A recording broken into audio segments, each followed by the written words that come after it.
Bago natin simulan ang kwento, please like and share the video at huwag na ding kalimutang mag-subscribe. Ang kayamanan ay maaaring ipamana at lalo pang pagyamanin. Pero ang tunay na kapayapaan at kaligtasan ay tila mga talang mahirap abutin at hindi natin maaaring kontrolin.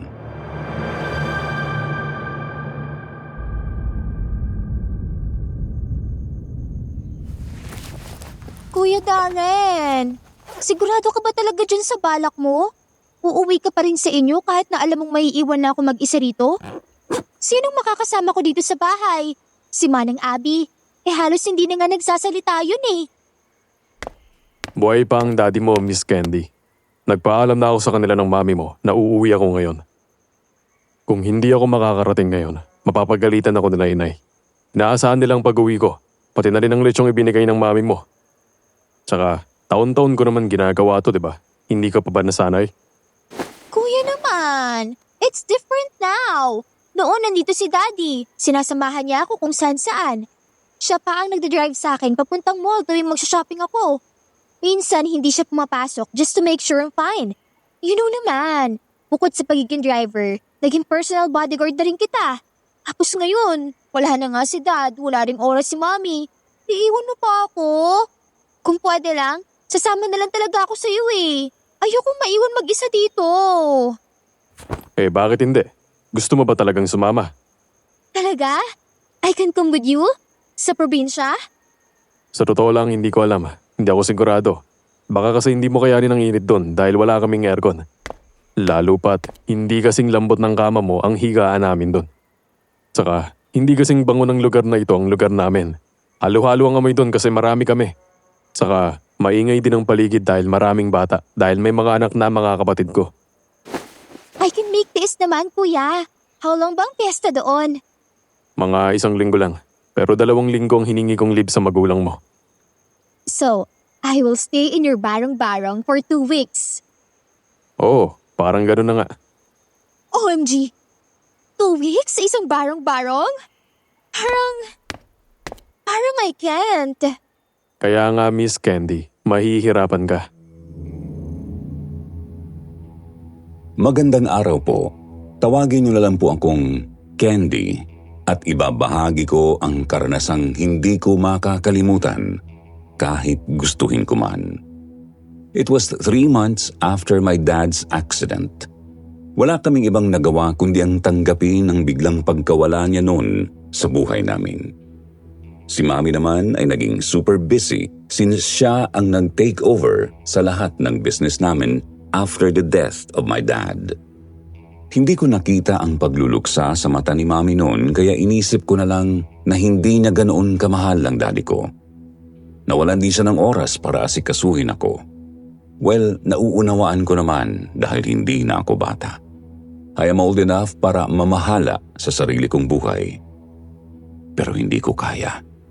Hindi ako sanay na walang Mami, Daddy, Yaya at Kuya Darren na umaalalay sa akin. I was 14 years old noong dumating si Kuya Darren sa buhay namin. Siyang sumasama sa akin sa halos lahat ng ganap ko since then. Maraming gala ko ang nandoon din siya. He was there when my first boyfriend broke up with me. Siya ang umiinom ng tagay ko noong gusto kong maglasing. Kasi he knows that I really hate alcohol. Ako ang broken-hearted that time pero siya ang nalasing. Lahat ng material na bagay ay nasa akin na. Lahat ng gustuhin ko na ibibigay ng aking ina. Maliban sa oras at pag-aaruga niya. Parang wala na siyang pakialam sa akin. Minsan, naiisip ko kung bakit kahit anong bagay na ibigay sa akin ni Mami, hindi pa rin ito sapat. Sa mga okasyon, parang ako ang reyna dahil sa atensyon ng mga tao, pero sa likod ng ngiti at magagandang damit. May lungkot na bumabalot sa puso ko. Ang mga regalo ni Mami na tila puno ng pagmamahal ay parang sagot sa mga kulang na nararamdaman ko. Kuya Darren, I called Mom. I told her na sasama ako sa'yo sa province. Oh, pumayag ba siya? She said I can do whatever I want. I already packed my things. Nandun na sila sa loob ng room ko. Pakibaba na lang. Pakibilisan mo ha. Ayoko kasing maghintay ng matagal sa car. Pero Miss Candy, I don't care about your opinion. Sasama ako sa inyo at gagawin ko ang lahat ng maisip kong gawin. Period. ay nako, kaya nga ako magbabakasyon para magpahinga. Hindi para sa sakit ng ulo. What do you mean? Sakit ako ng ulo para sa'yo? Hindi po, wala po akong sinabi. I heard you kaya, kuya. Alam ko naman na pasaway ako kay Kuya Darren. Ano magagawa ko? Gusto ko lang palaging gumawa ng mali dahil yun lang ang napapansin ng mami ko. Doon lang siya nagkakaroon ng oras para asikasuhin ako at bigyan ng atensyon. Hindi ko naman talaga gustong magdulot ng sakit ng ulo sa kanya kung tinatrato pa rin niya akong anak. Pero hindi. Ang alam ko, tatay ko lang ang nawala sa akin, hindi ang aking ina. Pero pakiramdam ko, naulila ako sa kanilang pareho bigla. Palaging sinasabi ni Kuya Darren na nagtatrabaho si Mami ng mabuti para sa akin pagkatapos mamatay ni Daddy. Pero hindi ko talaga alam kung totoo yun dahil hindi ko naman yun nararamdaman. Matapos dalhin ni Kuya Darren ang 6 na maleta ko at isakay sa likod ng pickup namin, umalis na kami.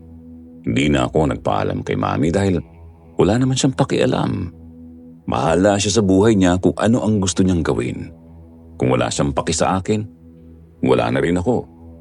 Maraming laman ang card ko. Uubusin ko yun para magsaya sa probinsya nila Kuya Darren. Miss Candy, Ano yun, Kuya Darren? itatanong ko lang po sana sa inyo. Magbabakasyon ba kayo o maglalayas? Should I answer that question? Ang dami niyo kasing dalang bagahe. Ipapaalala ko lang 2 linggo lang tayo sa amin. Hindi tayo dun titira habang buhay. Depende na lang kung gusto mo nang tumira sa amin. Kala ko kasi maglibot-libot sa lugar niyo, kuya. Gusto ko magpunta sa maraming tourist spots doon. Para naman ma-relax ako. Maglibot. Miss Candy, mukhang malabong mangyari yan. Hindi ka pwedeng umalis at gumala nang hindi ako kasama. Isa pa, may curfew ang paglabas ng mga tao sa barangay namin. Dahil maaga kong matulog ang mga taga ron, hindi kagaya sa Maynila. What? Hanggang dito ba naman wala pa rin akong freedom? Kala ko pa naman magagawa ko ng gusto ko kapag sumama ako sa'yo rito. Useless lang din pala. Ibig sabihin, kaya ka lang pala sumama sa akin dito para makagimik. Ganun ba? Miss Candy, hindi po pwede ang gusto mo. Sa lugar kasi namin, mahigpit na pinagbabawalan ng mga tulad mong dalagan na lumabas tuwing gabi. Lalong-lalo na sa pagsapit ng kabilugan ng buwan. What? Ano ba naman yan, kuya? Bakit naman ganun? Kasi... Basta sumunod ka na lang, Miss Candy. Okay, hindi ka mapapahamak kung susunod ka sa mga sasabihin at ibibilin ko sa'yo. Basta pagdating natin dun sa amin, magbe-behave ka, okay?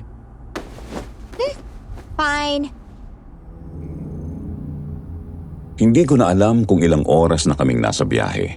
Nang magising ako, sobrang dilim ng paligid at wala akong maaninag na kahit ano. Nasa loob pa rin ako ng sasakyan pero hindi ko ma-spot si Kuya Darren sa driver's seat. Medyo kinabahan na ako kasi naalala ko yung mga napakinggan ko sa radyo kanina habang nagda-drive siya. Imbis na makipagtalo pa kasi ako sa kanya kanina, hinayaan ko na lang siyang makinig sa mga creepy stories. Kaya ayun, nadala ko tuloy hanggang pagtulog ko ang takot. Para akong nasa thriller movie. Habang unti-unting bumabalik sa isip ko ang mga kwento tungkol sa mga spooky places, bumigat ang pakiramdam ko. Ang tahimik ng paligid. Wala rin akong makita sa labas dahil nga napakadilim. Hinahanap ko pa rin si Kuya Darren noon pero hindi ko talaga siya makita. Pero kahit medyo na-stress ako, nag-decide akong kalmahin ang sarili ko. Pinilit ko ang sarili kong mag-relax. Inisip ko na lang na baka sa dulo ng biyaheng to, maging okay din naman pala ang lahat. Baka maging maayos din ang adventure na ito. Hanggang sa maya-maya bigla na lang bumukas ang pintuan ng driver's seat kung saan ako nakasandal, kaya muntik na akong bumagsak. Pagkatapos ay may isang pares ng mga brasong nagtangkang yumapos sa akin. Kuya Darren? Oh my gosh! What are you trying to do? Ouch! Nabalian yata ako. Naituon ko kasi yung kamay ko nung muntik na akong bumagsak. Pero mukhang napasama yata ang pagkakatuon kong yun dahil biglang nag-snap yung buto ko. Miss Candy! Naku, pasensya na po. Akala ko kasi tulog na kayo. Kaya naisip kong buhatin ka na lang papasok sa bahay namin. Para hindi ka maistorbo. What? Anong tingin mo sa ating dalawa, Kuya Darren? Newlyweds? Kaya ko maglakad, no? Gosh! Pasensya na po ulit, Miss Candy. Halina po kayo sa loob. Bakit ba kasi dito ka nag-park sa sobrang dilim na spot na to? Where's your house ba? Doon pa po eh. Itinuro ni Kuya Darren ang direksyon ng pababang daan mula sa kinatatayuan namin. Medyo masikip na pala ang daang yun kasi nahaharangan ng magkakahilerang puno yung pathway. Hindi na po kasya ang sasakyan dyan kaya dito na lang ako nagparada. Tsaka wala namang kukuha nito kasi pag-aari namin ng lupa. Let's go na nga. Grabe, ang sakit talaga ng braso ko. Ikaw may kasalanan nito, Kuya Darren eh. Pasensya na po. Gagamutin ko na lang yan pagdating sa bahay. Pagdating namin sa bahay, magalang akong binati ng lola ni Kuya Darren. Naitago na lang po natin bilang si Aling Viola. Hindi nagpakita ang mga kapatid at tiyuhin niya pero rinig ko ang mga bulungan nila at mga tingin mula sa butas ng kanya-kanya nilang kwarto. Ngumiti lang ako kay Lola at nagmano. Medyo malaki-laki ang bahay nila pero gawa ito sa iba't ibang uri ng kahoy. Hindi rin po ito sementado. Tapos medyo may naaamoy akong parang kakaibang scent sa paligid. Parang amoy kulob at masakit yun sa ulo kaya lalo akong napatikom ng bibig. Inay, magpapahinga po muna kami. Bukas na lang po tayo magkwentuhan. Sige iho, ihatid mo na lang siya at sa upuan ka muna matulog. Hindi rin kami nagtagal ni Kuya Darren sa salas nila at agad niya akong inaya papasok sa kwarto. Nagpatong-patong ni Ina yung 3 comforter para medyo malambot ang higaan mo. Dito ka na lang muna matulog. May katol naman dyan at electric fan. Sana makatulog ka ng maayos. Gagamitin namin ang sasakyan mo para makabili ng makakain mo. Wala kasing luto dito dahil sa bukid kami kumakain. Tulugan lang talaga ito. Okay, I want a burger with soda or iced tea. Sige po, pero sigurado po ba kayong magiging ayos lang kayo dito? Why, Kuya Darren? May hotel bang malapit dito? Wala eh. Nasa bayan pa. Napakalayo pa nun dito sa amin. Then I don't have any choice then. Ba't mo pa ako tinatanong? Ay, gusto lang kita maging komportable, Miss Candy. Sige na, aalis na ako.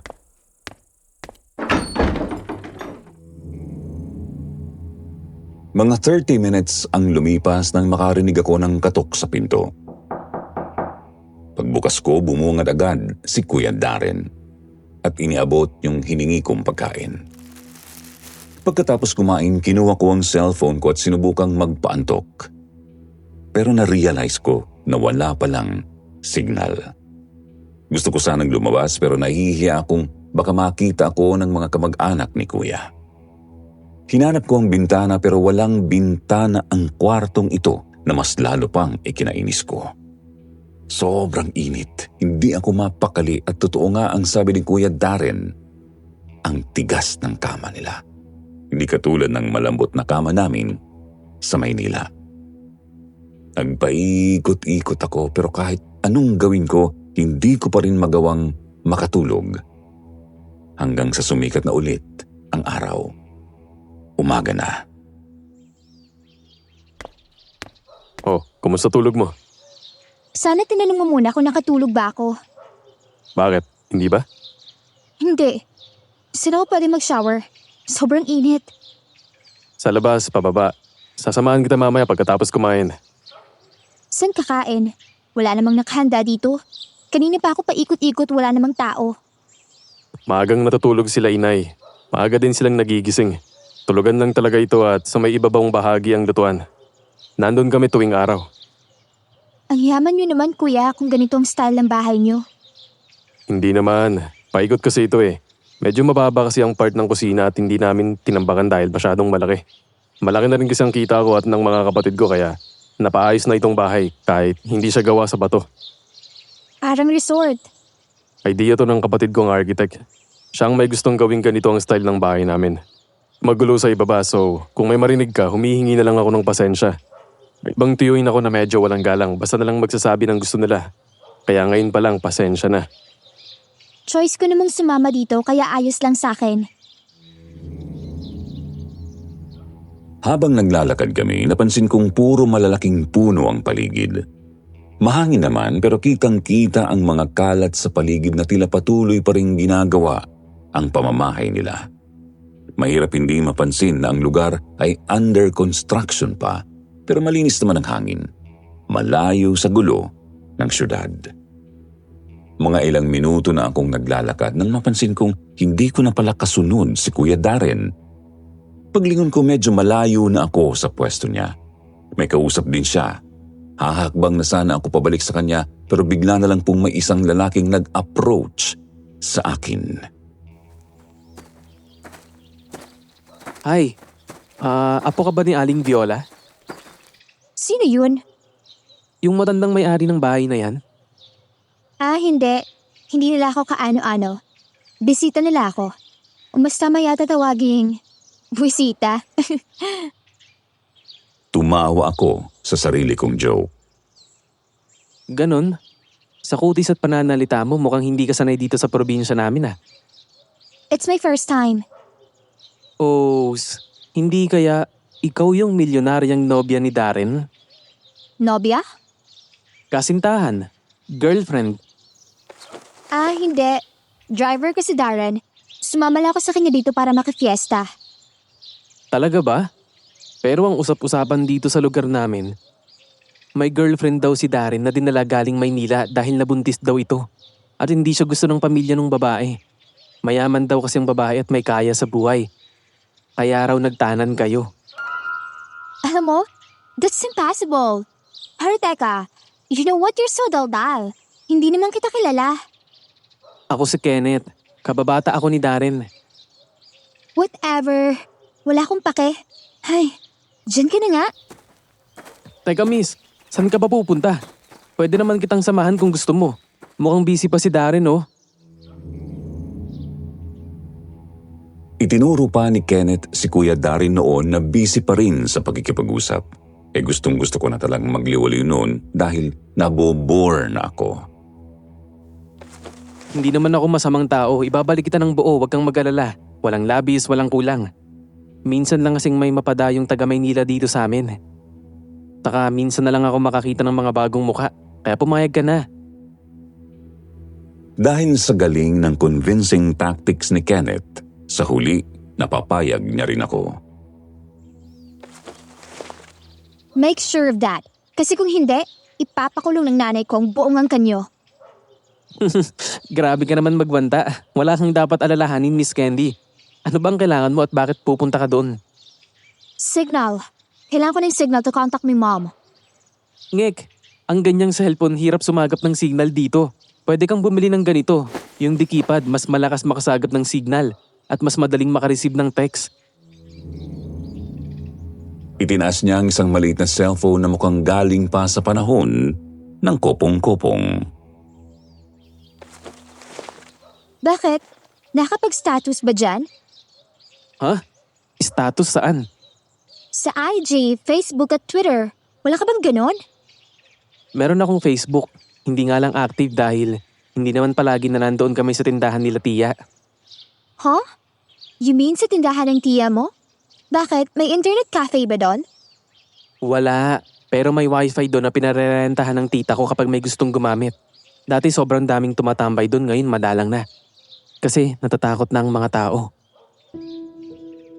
Pero hindi ko pinansin ang huling sinabi niya dahil mas nag-focus ang isip ko nang malamang may wifi ang tita niya. Talaga? May wifi? That's good. Samahan mo ako. Mag-online lang ako. O hindi ka na ba natatakot na sumama sa akin? I think no. You look harmless naman. Sige na, tara. Dahil sa gusto kong makapag-online, mabilis akong nagtiwala kay Kenneth. Kailangan kong mag-update kay Mami para hindi siya mag-alala. Kahit na alam kong wala naman siyang pakialam sa akin. Magaan kausap si Kenneth at kahit sinusungitan ko siya, hindi man lang siya nagagalit. Parang si Kuya Darren na sanay sa kasungitan ko. Hinatak ko ang kamay niya papunta sa daanan na tinuturo niya. Siguro doon na muna ako tatambay kung ganitong hindi ako makasagap ng signal. May message ko na lang din si Kuya Darren para ipaalam kung nasaan ako. Alam kong hahanapin nila ako. Medyo nagugutom na ako at talaga namang madilim na ang paligid. Kaya napagpasyahan kong tumayo na sa kinauupuan ko para bumalik sa bahay nila Kuya Darren. Hatid na kita. Tapos ka naman na sigurong gumamit ng internet, di ba? Oh my gosh. Sorry, Kenneth. Nabore ka ba kay hintay? I called my best friend kasi. Nagkwentuhan lang kami about stuff tapos hindi ko napansin. Gabi na pala. Oo nga eh. Kamusta yung cookies at juice na binigay ni tita? Masarap ba? Mukhang natuwa siya sa'yo dahil sa kakonyohan mo ah. Yeah, it's actually delish. Thanks for the cookies, ha? I enjoyed it. Ayaw yung tanggapin bayad ko eh. Babalik pa naman ako bukas. Doon na lang muna ako tatambay. Candy! Naputo lang sasabihin ko nang makasalubong namin si Kuya Darren habang naglalakad kami ni Kenneth. Sa itsura nito mukhang galit at nag-aalala siya. Saan ka ba galing ha? Bakit hindi ka man lang marunong magpaalam? I texted you. Sinabi ko na sa internet cafe ako. Sinabi na kasama mo siya. At hindi rin naman internet cafe ang pinuntahan mo kundi tindahan lang. Nagpunta pa ako ng bayan dahil doon lang ang alam ko na may internet cafe. Maghapon kong inikot lahat ng computer shop doon. Tinatawagan kita pero busy ang linya mo. Ay, kasalanan ko pa bang hindi ka nakaintindi ng text ko? That's not my fault, Kuya Darren. Isa pa, I'm your boss. So you should be shouting at me like that? Pasensya ka na, Kenneth. Mauna ka na. Kita na lang tayo bukas. Dahil sa pagtaas ng kilay ni Kuya Darren ay nahiya ako kay Kenneth, kaya binaling ko sa kanya ang atensyon ko para magpaalam. Tumaas-baba lang ang kilay ni Kenneth bilang pagsang-ayon sa sinabi ko. Pinagmasdan ko siya habang naglalakad palayo nang marinig ko ang malakas na boses ni Kuya Darren. Candy, kinakausap pa kita. Ano ba? Hindi kita tatay, okay? Huwag mo ako sigawan. Nag-aalala lang ako sa'yo kung sino-sino pang kinakausap mo at sinasamahan. Kaibigan ko siya. Besides, mukhang mabait naman siya. Sa maghapong magkasama kaming dalawa, wala naman siyang ginawang masama sa akin. Wala pa kasi bago pa lang eh. Ewan ko sa'yo. Wala naman kaming ginagawang masama pero nagagalit ka na ng ganyan. Candy, ano ba? Buksan mo yan. Nagsisisigaw si Kuya Darren sa labas ng kwarto ko pero hindi ko na siya pinansin. Naiinis talaga ako nun sa kanya dahil wala naman akong ginawa. Hindi ko alam kung saan nanggagaling ang galit niya. Sumama ako rito sa kanya sa probinsya para makapag-relax at hindi para masakal at mabore ng todo. Kaya anong problema niya? Ilang sandali pang lumipas nang may kumatok na naman. Akala ko si Kuya Darren ulit. Pero mali pala ako nang marinig kong nagsalita ang tao sa labas ng pintuan. Ineng, Candy, pwede ka bang lumabas dyan? Bakit po? Ano po yon? Pasensya na po kung nakalock. Mabilis akong lumabas nang mapagtanto kong si Nanay Viola ito. Ayos lang naman. May gusto lang sana akong sabihin sa iyo, Iha. Ano po yon? Halika dito. Maupo ka muna. I quickly followed Nanay Viola. I don't know why pero kinabahan ako nang titigan niya ako. Parang feeling ko, pagagalitan niya ako ng malala. Nabalitaan ko kasing tumambay ka daw sa bahay ni Manda. Opo, naki-internet po ako eh. Ganito kasi yan, Iha. Bago ka lang dito sa lugar namin. Maraming bagay na hindi mo pa alam. Maraming tao ang nagpapanggap na mabait sa harapan mo. Pero hindi naman talaga ganon ang totoo nilang pagkatao. Ayaw lang naming mapahamak ka dahil cargo ka ng anak ko. Gusto lang namin na manatili kang ligtas hanggang matapos ang piyesta at makauwi ka ng maayos sa Maynila. Wala naman po silang ginawa sa akin. Mababait po sila sa akin. Hindi po nila ako sinasaktan. Anak, Candy, si Manda kasi. Hindi ko na sana sasabihin ito pero kailangan mong malaman.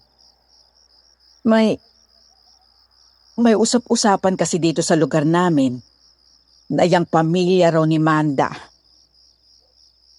Sila raw ay mga aswang.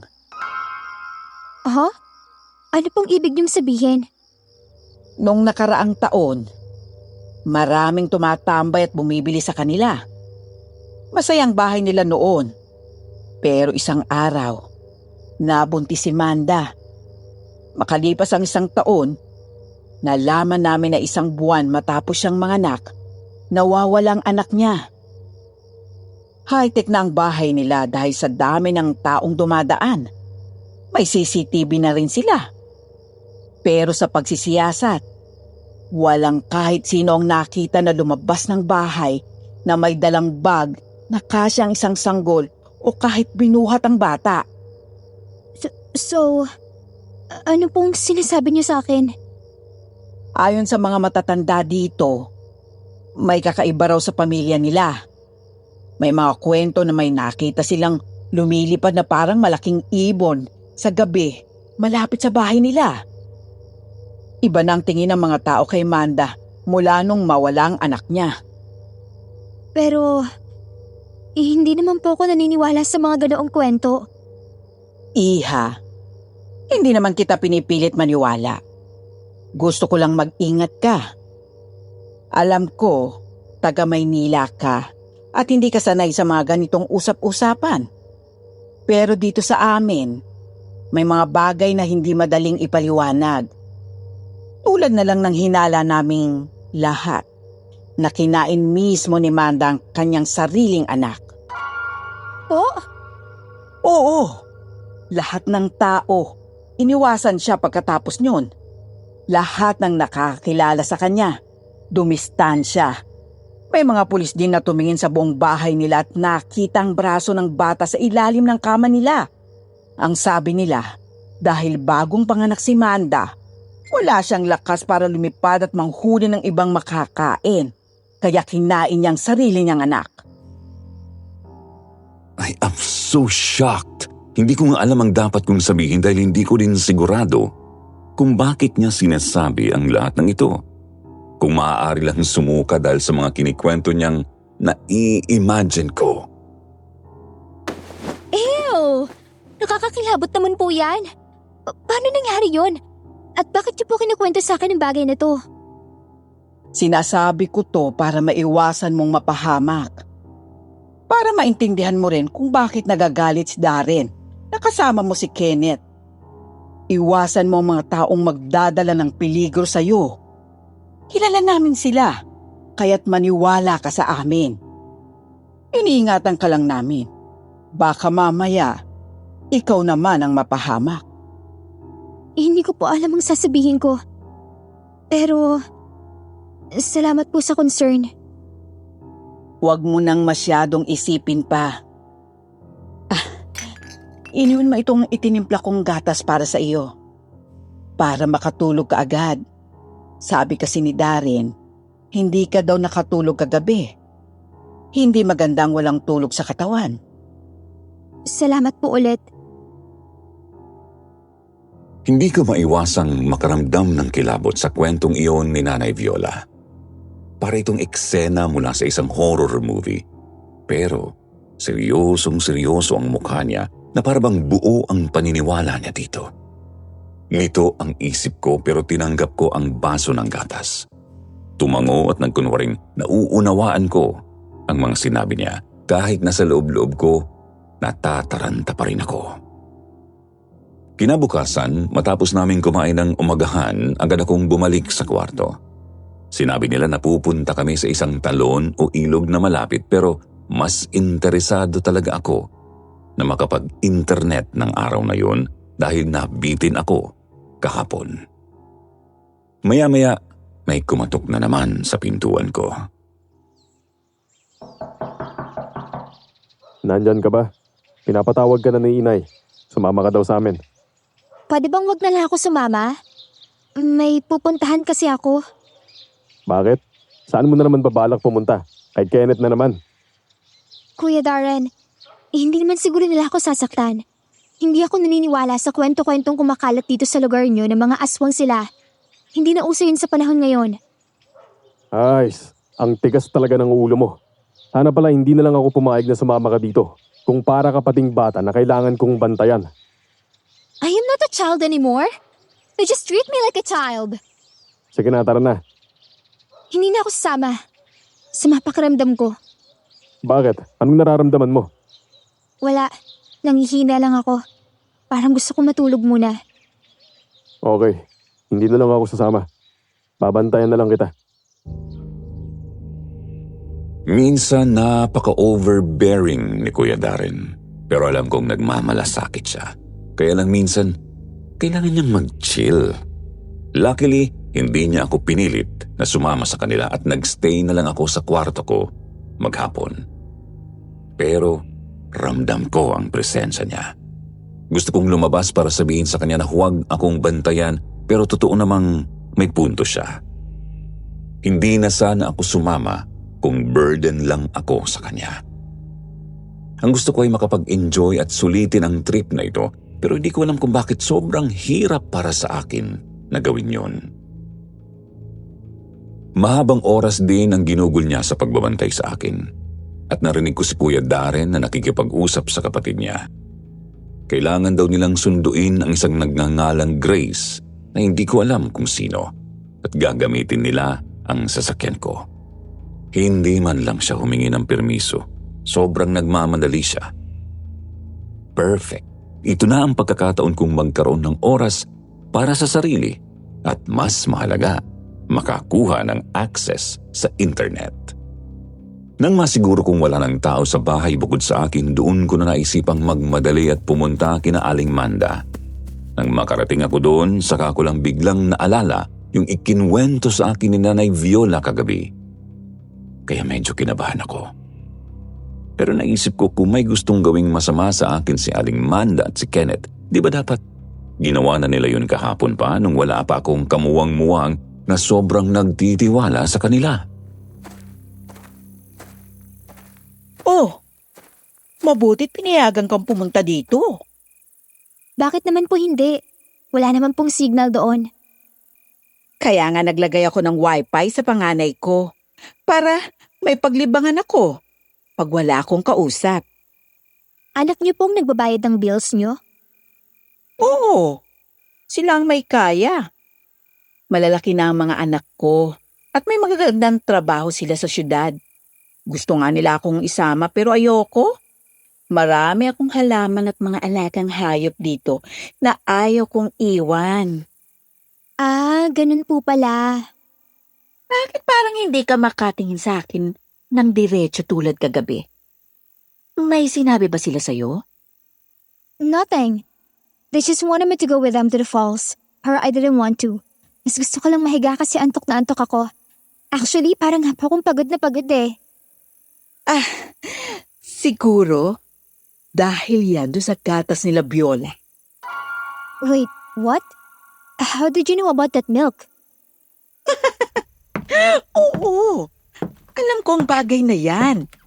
Yan din kasi ang binibili ko sa kanila noon kapag nahihirapan akong makatulog. Masarap yan, no? Ramdam agad ang epekto. Tama po kayo dyan. hindi ka pa pala sinundo ni Kenneth? Ang sabi niya masungit ka daw. Pero mukhang hindi naman. Pait mo nga eh. Ano bang ginagawa mo dito sa probinsya namin? Sumama lang po ako kay Kuya Darren para makifiesta. Sabi niya masaya daw, and I'm sure I'll enjoy it. Nako, sa isang araw na yan, mabuti pa. Umuwi ka na lang. Magulo dito kapag piyesta. Ano pong ibig niyo sabihin? Bigla akong kinabahan sa pagtataboy ni Aling Manda sa akin. Basta, mas makakabuti sa'yo kung dalhin mo ito. Huwag mo ipapakita kay Darren. Ilagay mo lang sa bulsa mo. Ang payo ko, umuwi ka na lang sa inyo sa Maynila. Ipapatig kita sa pamangkin kong si Kenneth kung gusto mo. Ano pong meron? At narinig ko ang gwapo kong pangalan. Umatras ang kaba ko nang biglang sumulpot sa usapan si Kenneth. Hindi namin napansin ang pagdating niya. Nandyan na palang mahangin kong pamangkin. Tita? Kumusta, Candy? Hinihintay kita kanina sa kotse mo pero hindi ka sumipot. Naabutan tuloy ako ni Darren. Tapos yun, muntik na naman kaming mag-aaway. Did he hurt you? Hindi naman pero alam mo tama ang tita ko. Mas makakabuti kung uuwi ka na lang ng Maynila bago pa magfiesta. Huh? Ano bang ibig niyong sabihin? Bakit pinapauwi niyo ako? Nandito ako para makifiesta, remember? Maghahanda lang ako ng merienda. Diyan lang muna kayo. Mahabang kwento, Candy. Mas mabuti pang umuwi ka na lang kaysa madamay ka sa mga gulo rito sa lugar namin. Magkagalit pa talaga kayo ng pamilya ni na Kuya Darren? Ano ba nangyari sa inyo noon? Hindi naman. Sila lang ang may galit sa amin. Kaya kaysa mamili ka kung sinong papanigan mo, mas mabuting umuwi ka na lang. Baka madamay ka pa. Wala talaga akong maintindihan sa mga nangyayari. Pero dahil sa mga cryptic ang pahiwatig na yun ni Kenneth ay parang nabubuhay lang ang curiosity ko. Hindi rin ako makapag-internet noon ng maayos dahil na-occupy na ng mga sinabi ni Kenneth ang utak ko. Hindi ko alam kung ano ang issue nila pero honestly, wala naman akong nararamdamang threat kay Kenneth o kay Aling Manda. Siguro nga medyo isip bata pa ako noon at yes, I can be a little spoiled brat. Pero marunong naman akong makaramdam kung sino ang trustworthy at sino ang hindi. Umuwi ako ng bahay nila Kuya Darren nang walang kahit sino ang nakakita sa akin. Hindi na ako nagpahatid kay Kenneth at naunawaan naman niya iyon. Niyaya akong kumain ng hapunan ni na Kuya Darren nang kumatok sila sa kwarto ko. Eksaktong kauuwi ko lang. Tahimik lang akong nakikinig sa mga usapan nila habang kumakain. Kinausap nila ako paminsan-minsan at sumasagot naman ako pero diretso at maikli lang. Ayoko nang pahabain pa. Sa totoo lang, nag-iisip ako kung ano na ba talaga ang dapat kong gawin. Tama si Kenneth. Mas mabuti nga sigurong umuwi na ako. Medyo kinakabahan na rin ako, lalo na ngayon na nalaman kong nawawala pala yung isang kamag-anak nila na dapat ay susunduin ni Kuya Darren kanina. Si Grace. Apo raw ito ni Nanay Viola at pamangkin ni na Kuya Darren sa isang malayong pinsan. Gusto rin daw sana nitong magbakasyon dito sa probinsya nila pero ngayon ay nawawala na ito at walang may alam kung saan siya nagpunta. Hindi nila alam kung naligaw ba siya o may ibang sumundo sa kanya. Sinubukan na nila itong i-report sa pulis pero dahil hindi pa lumilipas ang 24 oras, hindi pa sila pwedeng kumilos. Kaya ngayon, lahat ay tensed at hindi maganda ang atmosphere dito sa bahay.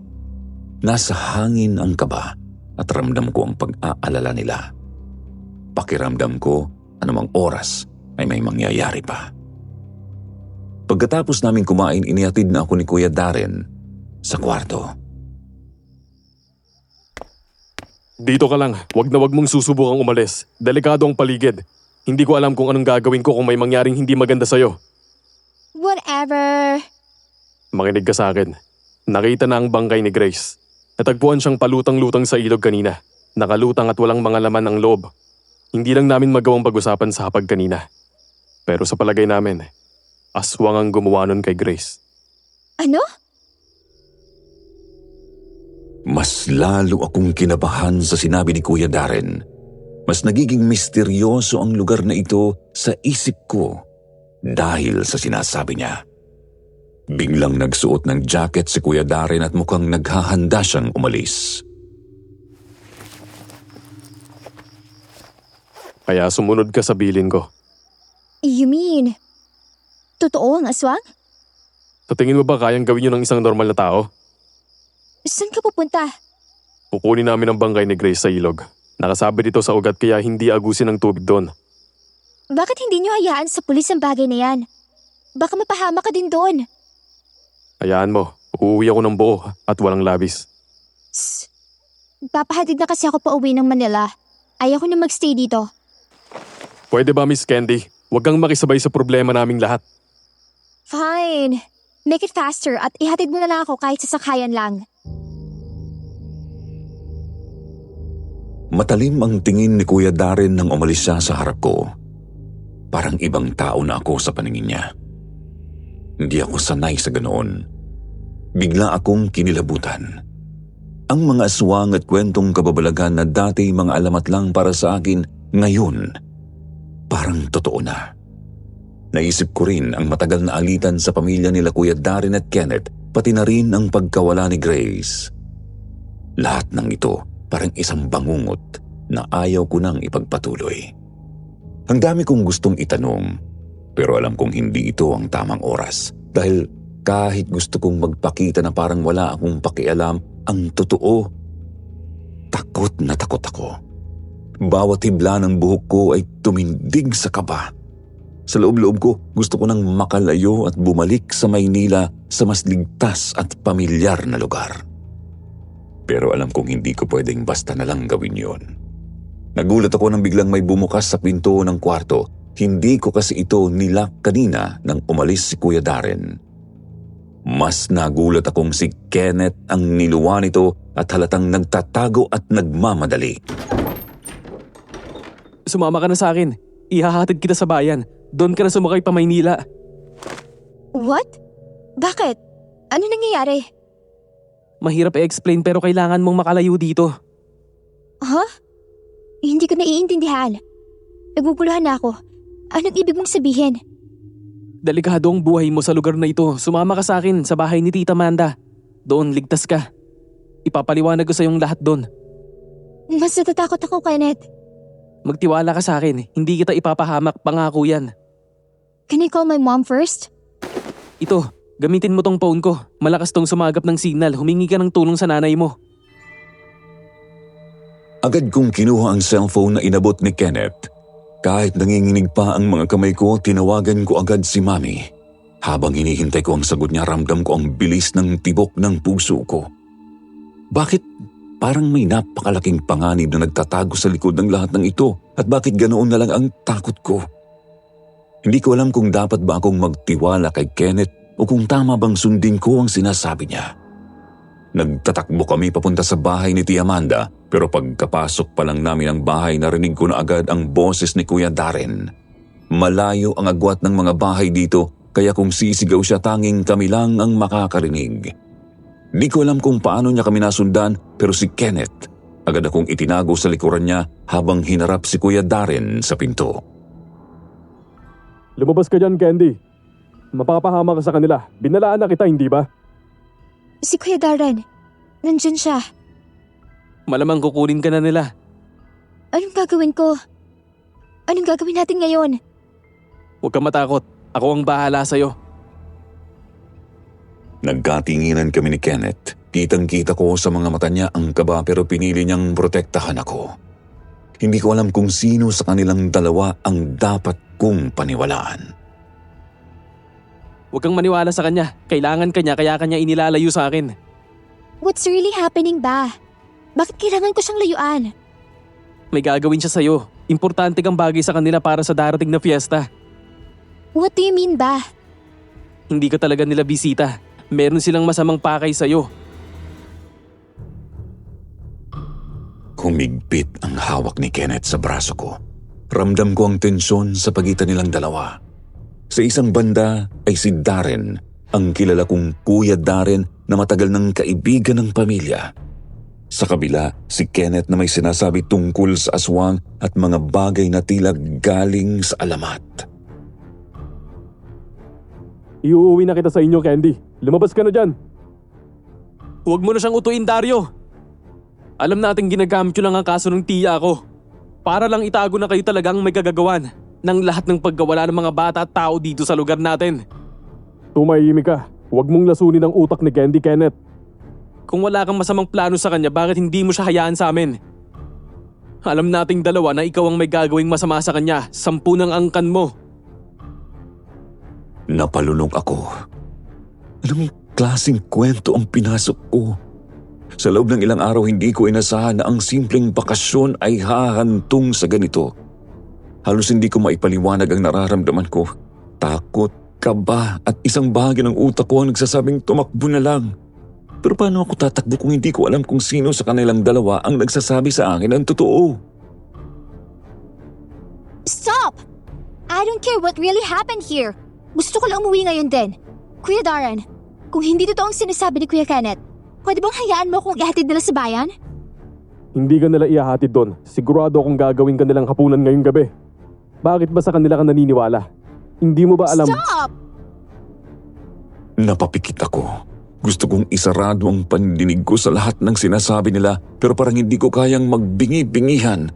Ang bawat salita nila ay parang nagdadagdag ng bigat sa dibdib ko. Wala akong pakialam sa gulo niyo. Gusto ko nang umuwi. Ramdam ko ang panginginig ng boses ko habang sinasabi ko yun. Hindi ko na alam kung anong klaseng sitwasyon ang kinasusuungan ko. Halika na, ihahatid na kita! Para malaman mo ang totoo, Candy, tumabi ka sa kanya. Ilapit mo ang bagay na binigay sa ni Tia Amanda. Magtiwala ka sa akin, Candy. Nasa paligid sila, kuya. Nakalalay din sila, Tia Amanda. Lahat kami ay ililigtas ka. Ilapit mo lang sa kanyang bagay na yan. Huwag kang maniwala sa kanya. Please lang, Miss Candy. Kilala niyo na ako simula pa noon. Alam mong imposible ang mga sinasabi niya. Ito na lang ang paraan, Candy. Kung ilalapit mo ito kay Darren, makikita mong totoo. Ang tinutukoy sa akin ni Kenneth ay ang bagay na binigay ni Aling Manda.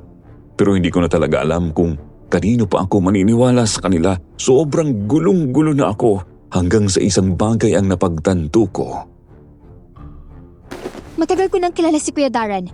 Hindi ko alam bakit ako naniniwala sa inyo at kung bakit pumayag akong sumama sa inyo.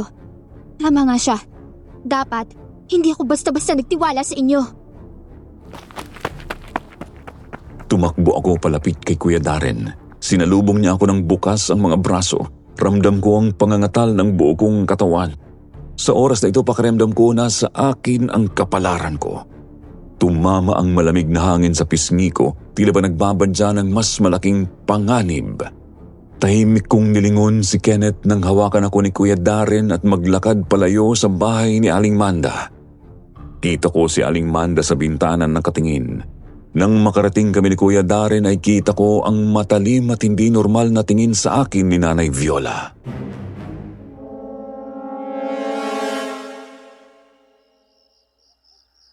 Mabuti naman at nauwi mo siya.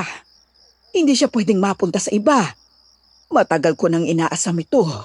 Hindi ko hahayaang mapuntang karni ng isang birhen na may mahalikang dugo sa iba. Kuya Darren, anong ibig sabihin nito? Grabe ang kabang naramdaman ko nang marinig ko ang hindi pamilyar na boses ni Aling Viola.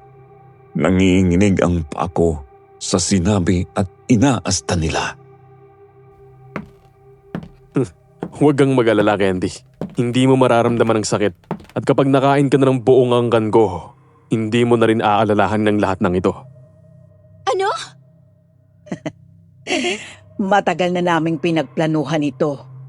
At ngayon, sa wakas, matatapos na rin ang paghihintay ko.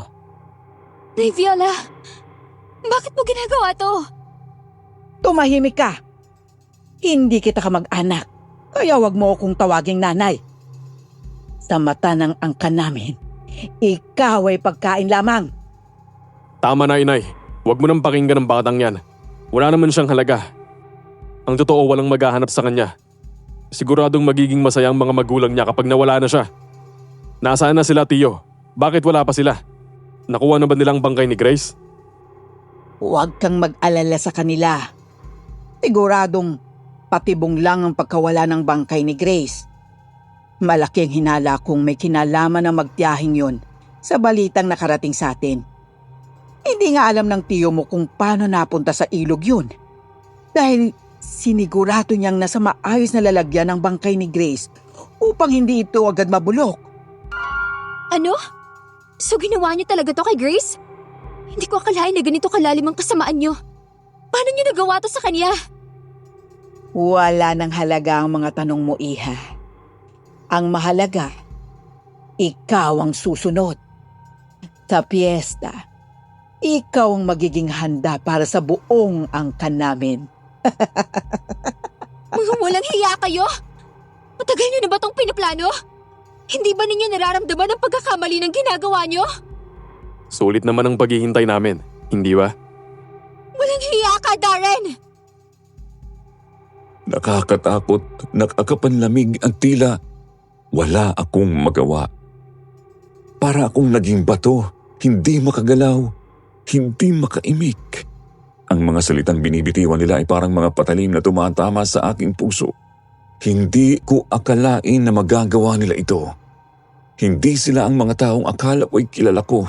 Lahat ng ito ay mali at wala akong magawa kundi huminga ng malalim at magdasal na may makakatulong sa akin. Wala akong maisip na ibang malalapitan. Si Kenneth? Si Aling Manda? Paano ko sila tatawagin? Ang lahat ng sinabi at ginawa ko kanina ay parang nagtulak sa kanila papalayo. Ngayon parang nasa dulo na ako ng bangin, hindi ko alam kung sino ang kakampi ko.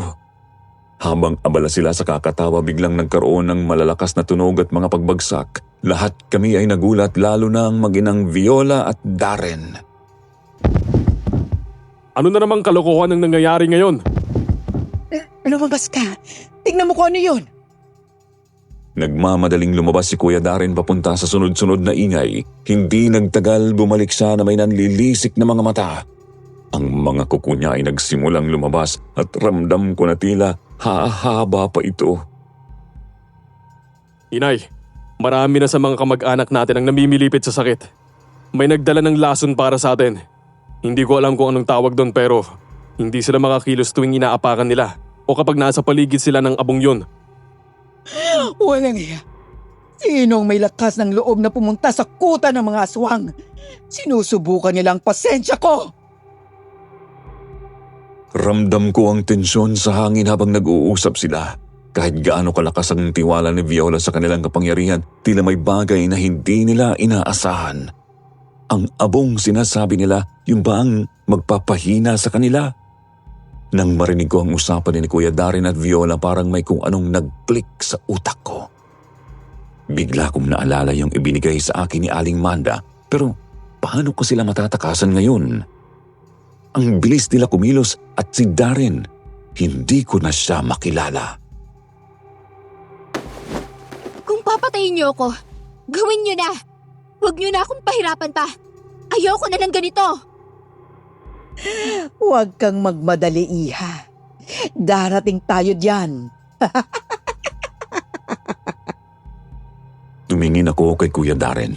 Sinisikap kong alamin kung may natitira pa sa dati niyang sarili. Pero wala na. Wala akong nakitang emosyon. Kailangan ko talagang kumilos mag-isa. Naramdaman kong may pumatak na pawis sa likod ko habang iniisip ko ang susunod na hakbang. Mukhang wala na akong ibang maaasahan pa ng mga sandaling yun, and it looks like the only person who can save me is me. Pero biglang may kung anong bagay ang bumagsak sa may gilid ko. Kasunod noon ang boses ni Kenneth. Gulat ako pero medyo nakahinga ako bahagya ng maluwag dahil may tutulong na sa akin ngayon.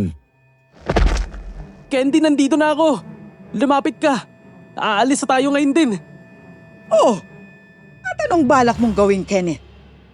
Dadalhin mo siya palayo? Nakakatawa. Hindi ka pa ba natututo? Walang nakakatakas sa akin. Walang nakakawala sa pamilya namin. Lalo na sa birhen na yan. Wait lang, Kenneth. Paano tayo makakaalis? Nasa gitna tayo ng teritoryo nila. Magtiwala ka sa akin, Candy. Nasa labas ang mga tao ko. Naganda sila ng bitag para sa mga aswang. Ngayon lang nalaman ng mga yan na may epekto ang abo sa kanila. Kailangan lang nating makalabas dito. Nakakahiya. Kahit na makalabas kayo, mas mabilis kami. Walang silbi ang mga abo kapag nagpalit kami ng balat. Ramdam ko ang tensyon sa buong katawan ni Kenneth pero kitang-kita kong may plano siya. Nakatingin siya sa akin ng may matinding focus, parang naghihintay siya ng tamang pagkakataon. Naging hopeful ako kahit kaunti. Hinugot ko yung maliit na pouch na ibinigay ni Tia Amanda mula sa bulsa ko na naglalaman ng abong ginamit ni Kenneth na panlaban sa mga aswang kanina. Pati na rin ang isang kwintas na hindi ko alam kung para saan. Makinang yun at may kumikislap na pulang bato bilang pendant pero wala na akong gaano pang oras para mamangha doon. Ang mga kamay ko ay nanginginig. Sobrang kabado ako. Hindi ko alam kung gagana talaga ito pero nakikita ko ang mukha ni Kenneth kaya alam kong wala akong choice. Unti-unti akong lumapit kay Viola, bitbit ang pouch. Kitang-kita ko kung paano nanlaki ang mata niya nang makita niya ito. Bigla siyang umatras tapos nag-iba ang atmosfera. Inilapit ko yun sa kanya tapos bigla siyang napaurong. Yung balat niya parang biglang nagre-react sa abo, para yung nasusunog. Sobrang intense at narinig ko ang sigaw niya na puno ng sakit. Ano ka na po, Rico? Candy! Tumakbo ka na! Hindi na ako nag-isip pa. Tumakbo ako papunta sa pinto. Ramdam na ramdam ko ang bilis ng tibok ng puso ko. Bawat hakbang ay tumatakbo ako para sa buhay ko. Naririnig ko ang sigaw ni Viola sa likod ko pero hindi ko kayang lumingon. Malamig ang hangin pero hindi ko na ito nararamdaman dahil sa adrenaline. Mabuti na lang at wala pang nangyayaring masama sa'yo. Gusto man naming hayaan ka, hindi ko alam kung paano. Hindi kami matahimik dahil baka may mawala na naman dahil hindi namin nagawang iligtas. Bakit? Marami na ba naging biktima sila, Kuya Darren? Oo, sobrang dami na. Isa na raw ng mga asawa ni Tia Amanda. Anong ibig mong sabihin? Mga asawa? Marami nang naging asawa si Aling Manda? 3 na ang naging asawa niya. Ang una ay namatay dahil inatake sa puso. Dulot daw ng matinding takot. Ang pangalawa ay nawala na at hanggang ngayon ay hindi pa natatagpuan. Ang pangatlo nakita mismo ni Tia Amanda na kinain ng pamilya ni Darren. Doon nabaliw ang tiya ko at sinubukang kainin din ang sarili niyang anak dahil sa matinding hallucinations. Oh, grabe naman yun! Ew! Ganun ang realidad dito, Candy. Kaya wala masyadong bata at naninirahan dito. Tinuturing itong baryo ng mga aswang. Halos lahat na yata ng pamilya dito ay lumipat na sa ibang lugar para mapanatili ang kanilang buhay at pamilya. Pero, paano kayong naiwan dito? Nandito ang lupain ng angkan ko at hindi pwedeng aswang ang makinabang para sa sarili nilang kagustuhan. Si Darren ay matagal nang tumalikod sa angkan nila kaya matagal din siyang nanirahan sa Maynila. Pero isang araw ay bumalik siya. Hindi namin alam kung bakit. Pero naisip na namin meron silang planong magparami ulit. Gamit ang birheng alay, lalakas sila ng doble. Sapat para makapagluwa ng maraming laway na ilalagay sa tubig at pagkain upang gawing katulad nila ang sino mang makakainom at makakakain nito. Ngayon, nauunawaan ko na ang lahat. Para itong puzzle na unti-unting nabubuo. Hindi lang ito basta away ng dalawang pamilya. Ito ay gulo ng mga tao at mga kakaibang nilalang. Sa hindi malamang dahilan biglang sumulpot si Kuya Darren sa harapan namin sa gitna ng gubat. Agad akong pinaikutan ni Kenneth ng abong ginamit niyang panlaban sa kanila kanina na tinatawag daw bilang abong Rowan upang hindi ako malapitan ni Kuya Darren. Pero nagulat ako nang biglang lumabas ang mukha ng aking ina. Mami! Anong ginawa mo sa mami ko? Candy, huwag kang maniwala! Ilusyon ang lahat ng yan! Halika na, Miss Candy. Ihahatid ko na kayong dalawa ng mami mo. Mami! Huwag mong gamitin ng nanay niya para makuha mo si Candy. Hindi ba malakas kayo? Lumapit kayo at gamitin ang lakas ninyo sa akin. Hindi ako tanga. Bakit ba ang hilig niyong makialam? Dahil hindi kayo dapat mabuhay sa mundong ito. Hindi ka Diyos para sabihin yan. Pareho lang niya tayong nilalang. Hindi Diyos ang gumawa sa inyo!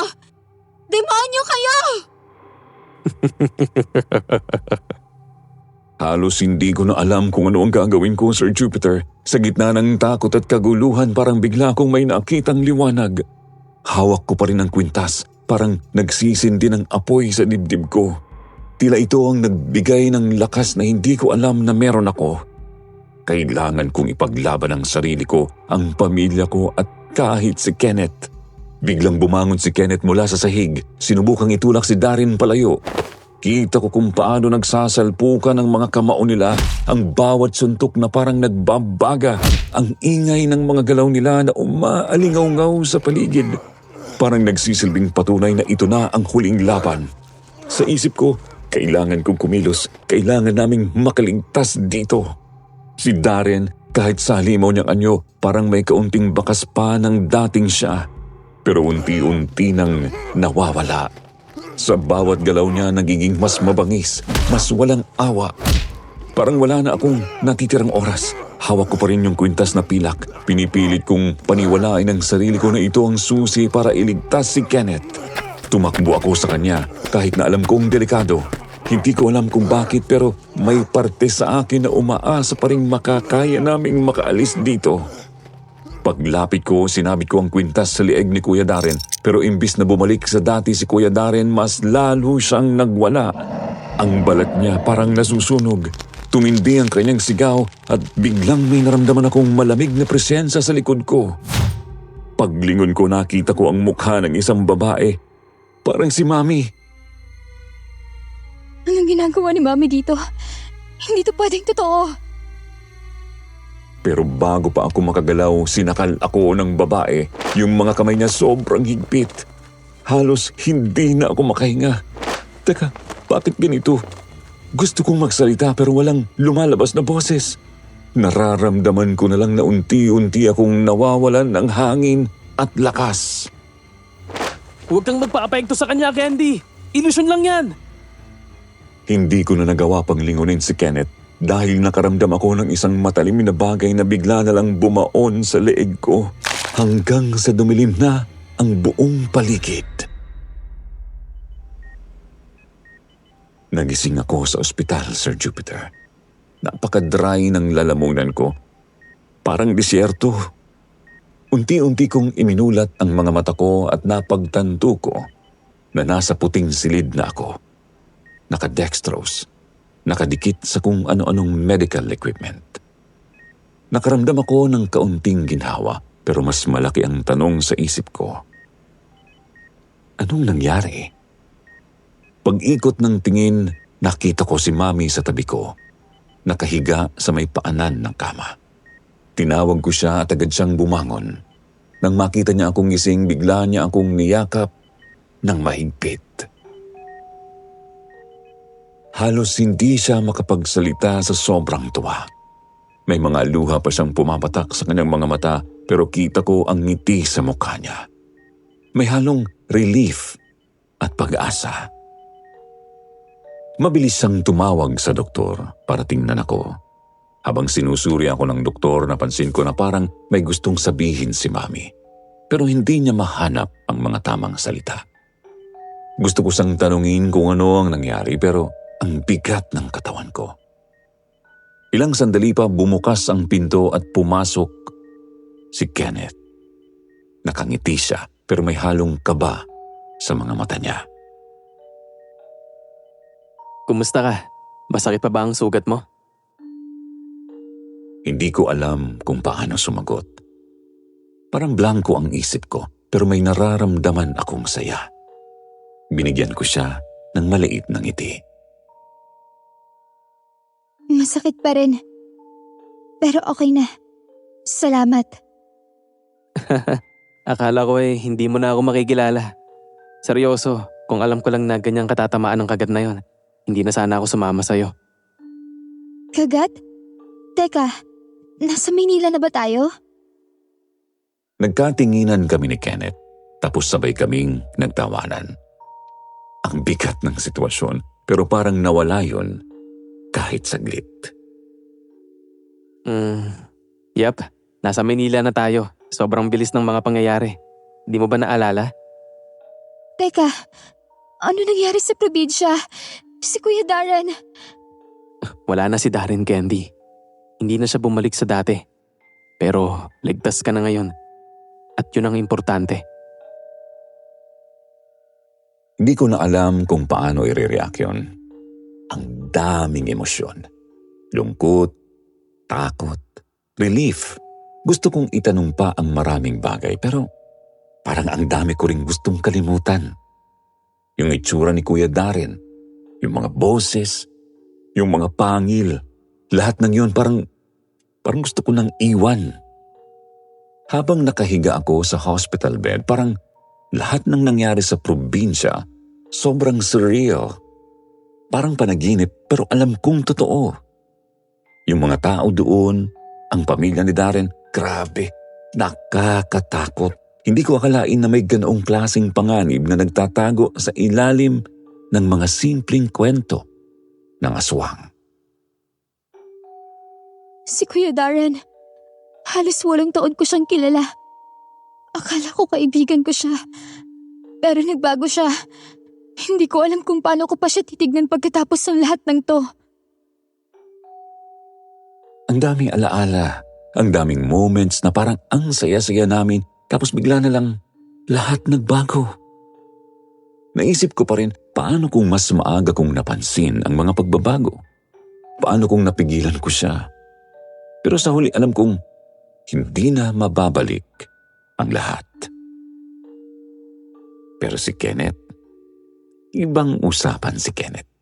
Hindi ko siya masyadong kilala noon pero parang siya ang naging liwanag sa gitna ng dilim. Siya ang dahilan kung bakit buhay pa ako ngayon. Ang weird, di ba? Kasi stranger lang siya noong una. Pero siya ang pinakamatinding tumulong sa akin. Napaisip ako paano kung wala siya doon? Paano kung wala siyang ginawa? Baka wala na ako ngayon dahil na rin sa katigasan ng ulo ko. Okay ka lang? Tumango ako pero halata ko rin na napansin niyang parang ang dami ko pa rin iniisip. Huwag kang mag-alala. Nasa Maynila ka na. Wala na sila Darren dito. Safe ka na. Salamat ha. Kung hindi dahil sa'yo, hindi ko alam kung ano na nangyari sa akin. Ang dami kong natutunan mula sa karanasang yun. Hindi lahat ng tao na matagal mo nang kilala, totoo ang intensyon. Si Kuya Darren, nakala ko kaibigan. Pero si Kenneth, na halos kakikilala ko pa lang, siya ang tunay na nagpakita ng malasakit. Hindi ko ma-imagine na ganito ang mangyayari. Minsan ang mga taong akala mong kakampi mo, sila pang maghuhulog sa iyo. At yung taong di mo inaasahan, sila pa ang magliligtas sa iyo. Pagkatapos ng ilang araw sa ospital, unti-unti na akong bumalik sa normal. Pero alam kong hindi na magiging tulad ng dati ang lahat. Parang ang laki ng nawala. Hindi lang dahil kay Kuya Darren, kundi sa mga pananaw ko sa buhay. Mas naging maingat na ako sa mga tao. Mas natuto na akong kilatisin kung sino ang talagang tunay at sino ang may mga lihim na itinatago. Si Kenneth palagi pa rin siyang dumadalaw. Minsan nakakapag-usap kami ng mas malalim. Minsan, dinadaan na lang namin sa tawa para kahit papaano hindi namin masyadong pag-usapan ang mga alaalang yon. Pero alam kong kahit hindi namin ito pag-usapan, pareho naming alam na ang nangyari sa probinsya ay nagbago ng buhay naming dalawa. Seryoso, Candy. Baka sa susunod, mas mag-ingat ka na sa mga pupuntahan mo ha. Hindi lahat ng lugar ligtas. Yeah, learned that the hard way. Pero alam mo, kahit anong sabihin nila, hindi ko akalain na ganun pala kahirap at kadilim ang buhay sa mga liblib na lugar. Ay, oo. Iba yung buhay doon pero hindi lahat ng tao masama. May mga kwento lang na mas mahirap intindihin kapag hindi ka sanay sa ganong kultura. Naiisip ko pa rin ang sinabi ni Kenneth. Ang probinsya nila kahit na may mga hindi maipaliwanag na pangyayari, hindi lahat ng tao doon masama. Pero sa kaso ni Darren at ng pamilya niya, ibang usapan. Sila, literal na kinain na ng mga kwento at alamat. Hindi ko naisip na magiging totoo ang mga kwentong aswang na napapanood ko lang dati sa mga pelikula. Sir Jupiter, alam ko iba itong kwento ko sa mga inaasahan ng listeners mo. Hindi ako yung typical na bida sa ganitong klaseng kwento. Pero gusto kong ipaalala na kahit sino sa atin pwedeng magkaroon ng karanasang magbabago ng buong pananaw mo sa buhay. Kaya sana kung may matutunan ng listeners mo sa kwento ko, ito na yon. Maging maingat tayo sa lahat ng pagkakataon at matuto tayong makinig. Hindi lahat ay nadadaan sa pagre-rebelde tulad ng ginawa ko na siyang nagdala sa akin sa ganoong sitwasyon. Alam kong hindi lang ako ang nagdaan sa ganito. Sana lang ang lahat ng makakarinig nito ay ma-inspire na maging mas maingat, mas bukas sa posibilidad na may mga bagay na hindi natin laging nakikita. Pero, totoo pa rin. Huwag nating kakalimutan na ang mga karanasan natin, gaano man kadilim o kasaya, may mga aral na nagdadala sa atin sa mas maliwanag na hinaharap. Napakadilim ng mundo natin. Puno ito ng iba't ibang mga kalokohan ng tao. Mga kalokohang pwedeng idulot ng iba't iba ring dahilan, gaya ng kasakiman. At ang totoo, Sir Jupiter, ako man mismo ay sangkot sa paghahasik ng sinasabi kong dilim noong araw. Nabuhay ako sa gitna ng dahas at dugo. At marami rin akong natapakan at napatay na mga tao. Kaya naman hindi ko talaga inakalang may mas ididilim pa pala ang mundong ginagalawan ko. At sa biro ng tadhana, nalaman ko ring hindi pala masasamang elemento o aswang ang pinakamasahol sa lahat. Magandang gabi, Sitio Pangil. Itago niyo na lang ako sa pangalang Densyo. Nandito ngayon sa Kabisayaan. Pasensya na kasi di ko pwedeng sabihin ang pangalan ko. Maski ang mismong lungsod na kinaroroonan ko ngayon. Kailangan ko ring isikreto. Para lang ito sa kaligtasan ko at ng buong pamilya ko. Kung bakit, malalaman ninyo sa kwentong ito. Sa isang lungsod sa bandang norte ng Luzon ito nangyari. Nasa 28 anyos ako nito. Sir Jupiter, hindi na ako magpapaligoy-ligoy. Tauhan ako noon ng isang sindikato na gumagalaw sa maraming mga syudad ng Luzon. Kahit sa ilang bahagi ng Visayas at Mindanao, ay may mga operasyon din ang grupo. Hindi nga lang ganoon kalaki o katunog ang pangalan ng sindikatong ito kasi pailalim talaga kami kung kumilos. Halimbawa na lang, madalas naririnig ninyo yung ibang mga taga-sindikato na sumusyota ng mga sikat na artista, di ba? Sa amin bawal yun. Sabi pa ni Bossing, hindi namin kailangan ng mga pang-display lang. Pwede naman ko na siyang kumuha ng mga bebot galing sa ibang bansa tapos ipatikim niya sa amin. Mas ligtas pa yun. Gayunpaman, halos pareho lang din sa iba ang kalakaran namin. Bagamat nakatuon kami sa pagpupuslit ng mga iligal na produkto. Halimbawa na lang ay mga di lisensyadong baril, mga droga, mga smuggled na kotse, mga peking gamot, at iba pa.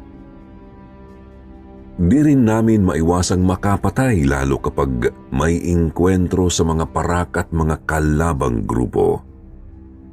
Pero mahigpit na bilin ni Bossing na huwag kaming mananakit pumatay ng tao kung di kailangan. Mas umiinit kasi ang issue kapag nababahiran ng dugo. Napakasama, di ba? Alam ko. Tatanggapin ko ang lahat ng mga panghuhusga at masasakit na mga salita ninyo. Aangal pa ba ako?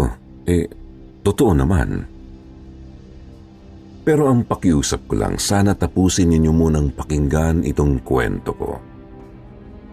Pangako, hindi ko lilinisin ang pangalan ko. Gusto ko lang talagang ilabas ang lahat ng mga nakabaon sa kalooban ko. Napakatagal na nito Wala akong napagkwentuhan maski isa. Kahit nga ang pamilya ko ngayon, hindi alam ang buong nangyari noon. Ang alam lang nila, dati nga akong naging tauhan sa sindikato. Yung mga partikular na detalye, hindi ko na sinabi. Sisimulan ko ang kwento noong kalagitnaan ng dekada 90. Ito yung panahon kung kailan nagbago ng husto ang takbo ng trabaho ko. Isang napakainit na hapon noon sa isa sa mga warehouse ni Bossing, Sir Jupiter. Minamatsagan ko lang ang mga tauhan namin na inaayos ang ibebentang mga produkto. Nagtaka ko kasi ipinatawag ako ni Bossing tsaka pinasakay sa kanyang van. 5 kami sa sasakyan noon. Si Bossing at ang 2 niyang bodyguard, tapos ako at si Lucas na kasamahan ko galing sa warehouse. Tinanong ko si Boss kung saan kami papunta. Hindi siya sumagot, kaya nanahimik na lang ako. Halos 1 oras ang lumipas, nakarating kami sa liblib na bahagi ng probinsya. Sinuong ng van ang isang talahiban, kahit walang anumang daan para sa mga sasakyan doon. Tinawid ang isang mababaw na sapa, dumiretso sa kakahuyan at huminto sa isang tagong clearing. Isang bahagi ng lupa na sadyang pinatag tapos may bahay sa bandang gitna. Bungalow type ang bahay na yun, bagamat malapad ito sa karaniwan. Sementado, ngunit isa lang ang bintana na nasa tabi ng pinto. May mga gwardiya rin doon. Mga kalalakihang nakabihis magsasaka pero sigurado akong mga baril ang laman ng kani-kanilang bayong. Sir Jupiter, halang ang bituka ko. Pero sa di malamang dahilan ay masama agad ang kutob ko sa lugar. Noong una di ko alam kung bakit. Basta ramdam kong di lang ordinaryong mga kriminal ang naroroon. Tipo ng mga demonyong siguradong pagmumukhain lang akong paslit. Bumaba kami ng van at agad binati ni Boss ang mga bantay. Pinakilala niya sa amin ni Lucas si Mang Doroy. Siya raw ang nagsisilbing leader sa grupong naroroon. Pumasok kami sa bahay at bumungad sa amin ang tila pangkaraniwang sala at kusina. May mga saradong kwarto rin na sigurado akong mga kontrabando ang laman. Nagtuloy-tuloy kami sa isang pababang hagdan.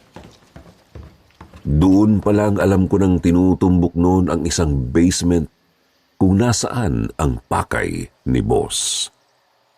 Sa baba ay tumambad sa amin ang isang saradong pinto. Huminto kami sa harap noon tapos humarap din sa amin si Bossing. Naggulat ako, Sir Jupiter, nang sabihin niya sa amin ni Lucas na may bago na raw kaming trabaho. Dahil mataas ang tiwala niya sa amin, ilalagay niya kami sa grupo ng mga mandurukot. Paliwanag niya ito raw ang grupo sa loob ng sindikato na nangingidnap ng mga tao para sa iba't ibang dahilan. Una ay para makakuha ng ransom money. Ikalawa ay para ibenta yung mismong tao. At ikatlo ay para manguha ng laman loob. Sir Jupiter, nayanig ang kalooban ko noon. Gaya ng sinabi ko kanina na sana'y akong pumapatay lang kung kinakailangan. Nakakagulat para sa akin na may ganitong ginagawa rin pala si Bossing. Lalo't siya nga mismo ang nagsabing umiwas kami sa pagpatay. Ayoko ring mandukot, manakit o pumatay ng kung sinong inosente lang, lalo na ng mga bata. Hindi kaya ng konsensya ko. Ang kaso wala akong pagpipilian kundi ang tahimik na pumayag. Wala pa akong asawa noon at hindi ko na alam kung saan ang walang kwenta kong mga magulang. Pero kasama ko sa bahay ang lolo ko na siyang nagpalaki sa akin. Opo, inaamin kong sakit ako sa ulo ng lolo kasi nga palagi akong sangkot sa mga nakawan at rayot sa may amin. Pero mahal ko ang lolo ko. Ayoko siyang madamay sa pinasok ko. Binuksan ni Bossing ang pinto. Napakunot ako ng noo nang maamoy ang kung anong masangsang sa hangin. Sininghot ko ito at natukoy na amoy yun ng dugo. Dinig ko rin ang mangilan-ngilang sigaw at palahaw.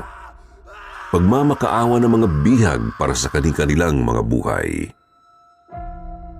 Kung tama ang pagkakaalala ko, nasa mga 5 o 6 na kulungan ang naroroon sa basement.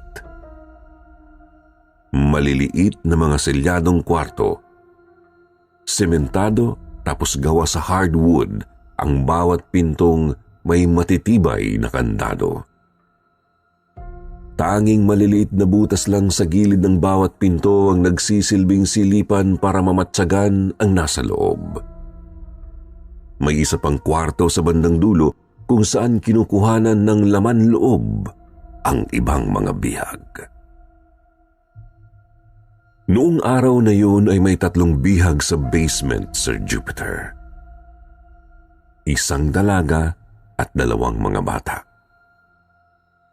Yung dalaga siguro nasa mga 15 anyos. Yung mga bata naman ay siguradong wala pang 10 taong gulang. Sabi ni Bossing yung dalaga at batang babae raw ay parehong ibebenta sa mga banyaga.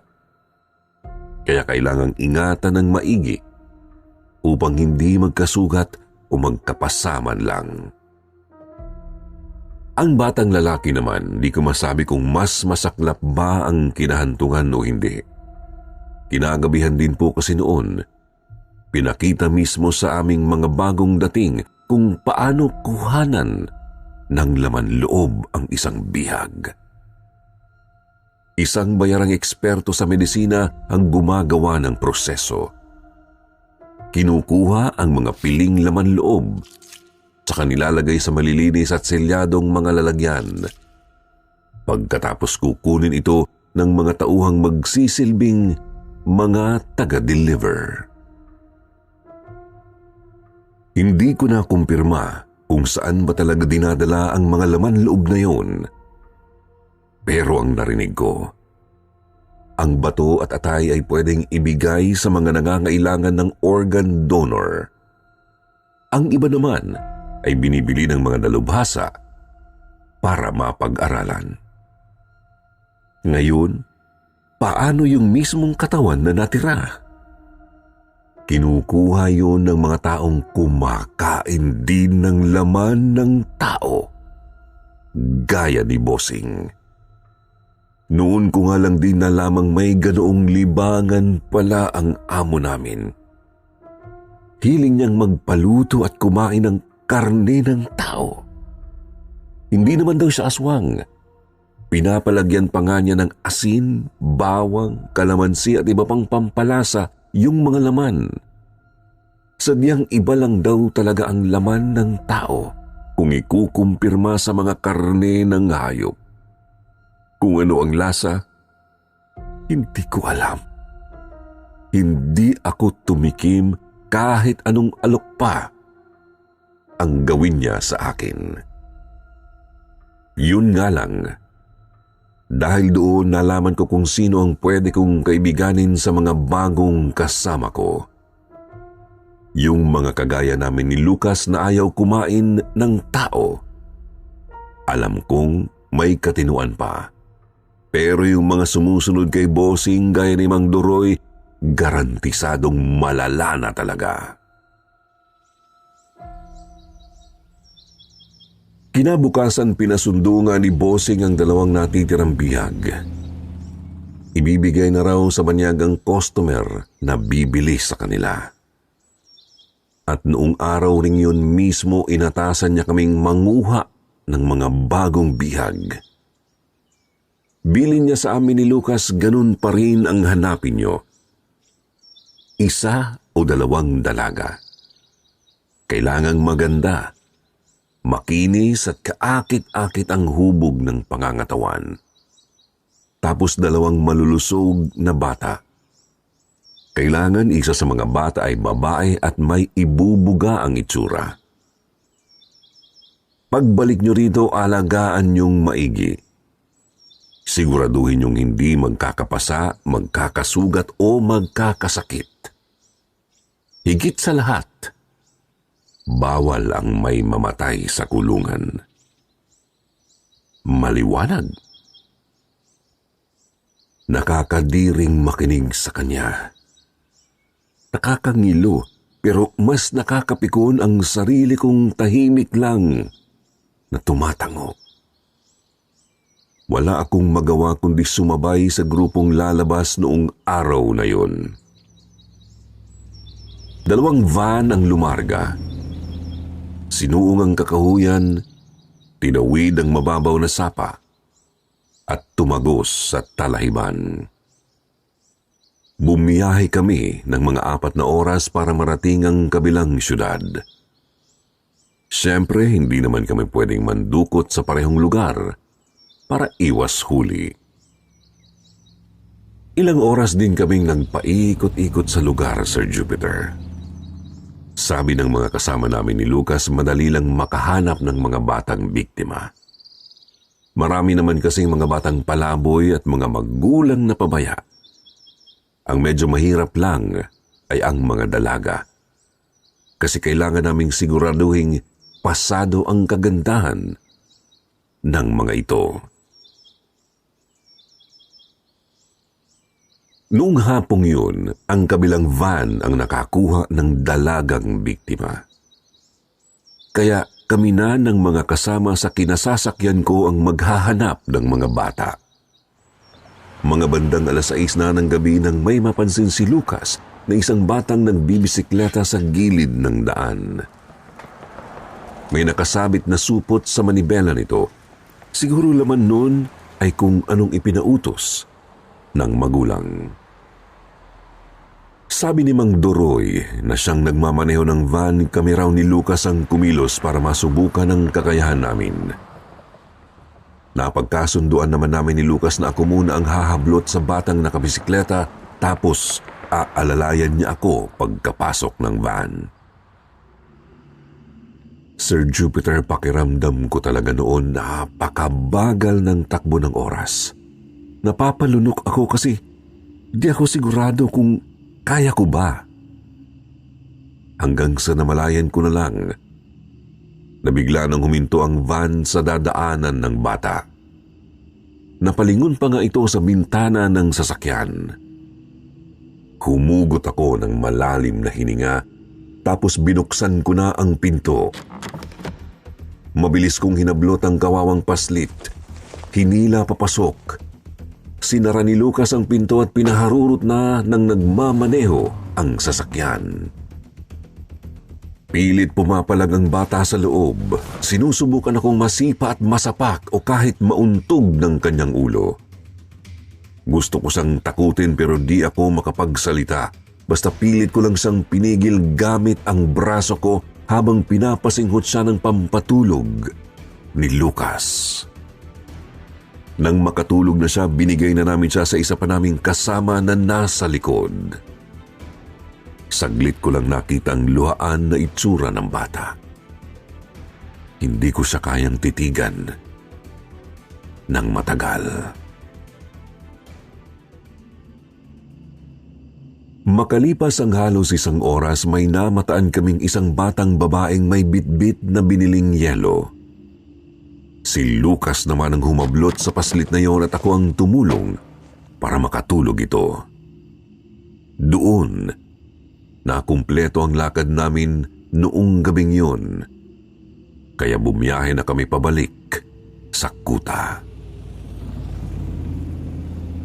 Sir Jupiter, nasa 4 na araw ring nagtagal ang mga bihag na yon sa kani-kanilang mga kulungan. 4 na araw rin kami ni Lucas ang tumitingin-tingin sa kanila at nagbibigay ng pagkain. Medyo mahirap kasi napakabigat sa kalooban pakinggan ng kanilang mga iyak at pagmamakaawa. Yung mga bata nga po ay paulit-ulit tinatawag ang kanilang mga mama.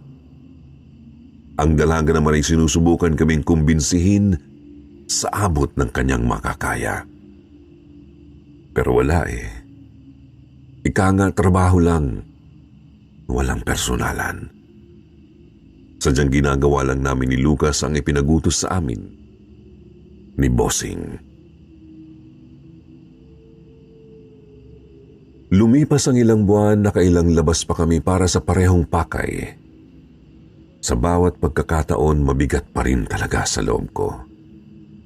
Pero siguro sadyang nakasanayan ko na lang. Maliban na lang siguro sa iisang pagkakataon kung kailan nandukot kami para makakuha ng ransom. Doon ako pinakakinabahan.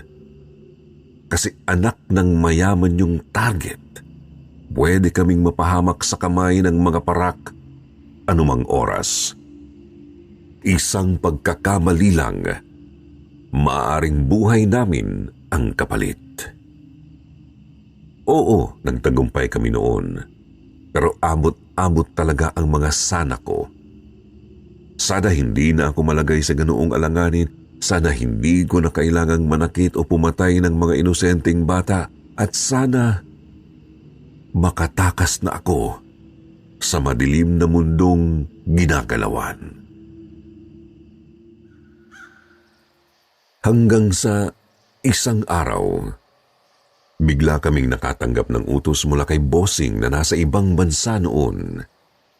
Idinaan lang niya sa isa sa kanyang mga bodyguard at ipinaabot kay Mang Doroy. Ang sabi sa sulat na naglalaman ng utos, kailangan daw naming makapandukot ng kahit sino mula sa isang partikular na pamilya. Kailangan daw naming magtagumpay dahil special request pa raw ito ng isang kaibigang banyaga. Ayaw niyang mapahiya. Isa pa napakalaki ng kapalit na pabuya kapag nagtagumpay kami. Pahabol pa sa sulat, Sir Jupiter, mahigpit daw na bilin ng kaibigan ni Bossing na kailangang manatiling buhay ng bihag. Sabi rin daw nito na gumamit ng makakapal na kadena sa kulungan at lagyan ng asin ang bandang pinto. Hindi rin alam ni Bossing kung bakit, basta sundin na lang daw namin. Hindi naman daw kasi magbabayad ng ganoong halaga ang kaibigan niya para lang sa mga pipitsuging target. Tinignan namin ang mga larawan ng nasabing pamilya. Nakakapagtaka kasi mukhang ordinaryong mga magsasaka lang naman ang mga ito. Hindi nga mukhang mayaman kung titignan. Simple lang ang pananamit tapos halatang bilad sa araw at batak sa mga gawaing bukid. Gayunpaman, pinuntahan pa rin namin ang mga ito para matyagan ng palihim. Mga 6 na oras ang biniyahe namin para makarating sa kanilang probinsya. Lalo kaming nagtaka.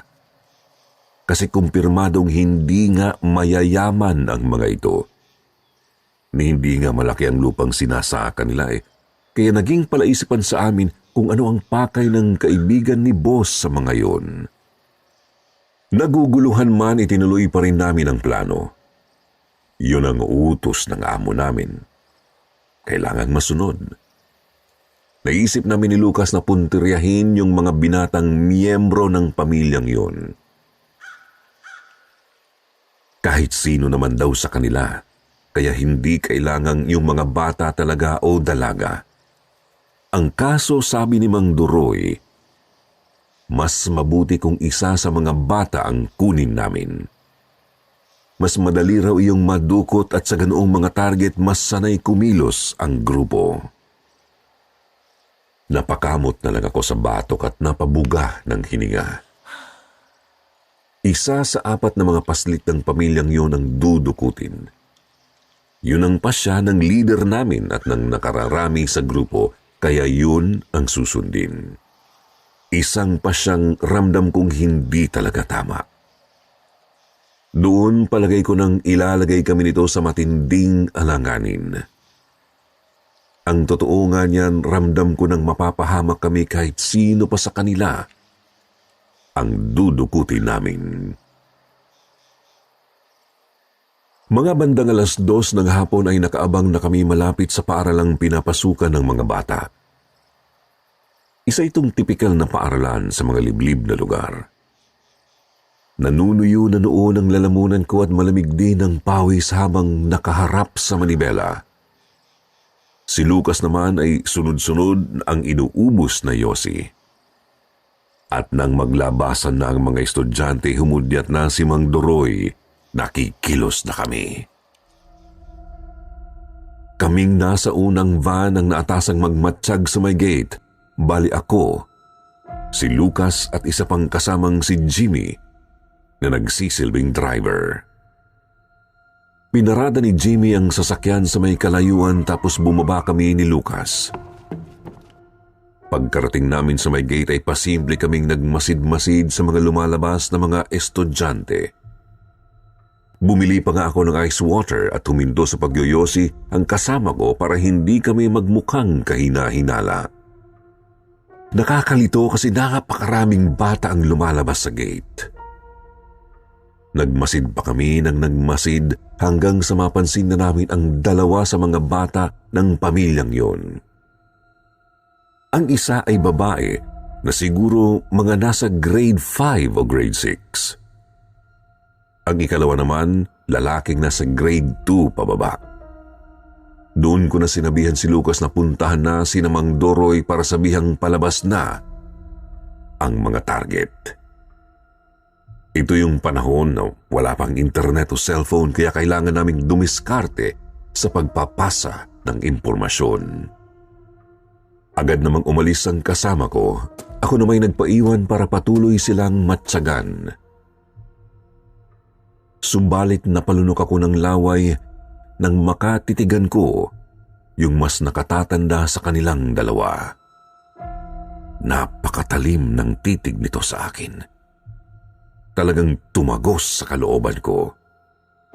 Ramdam kong sinasabi ng titig niyang hindi maganda ang kutob niya sa akin. Inubos ko ang hawak na ice water at nagpunas ng pawis sa noo.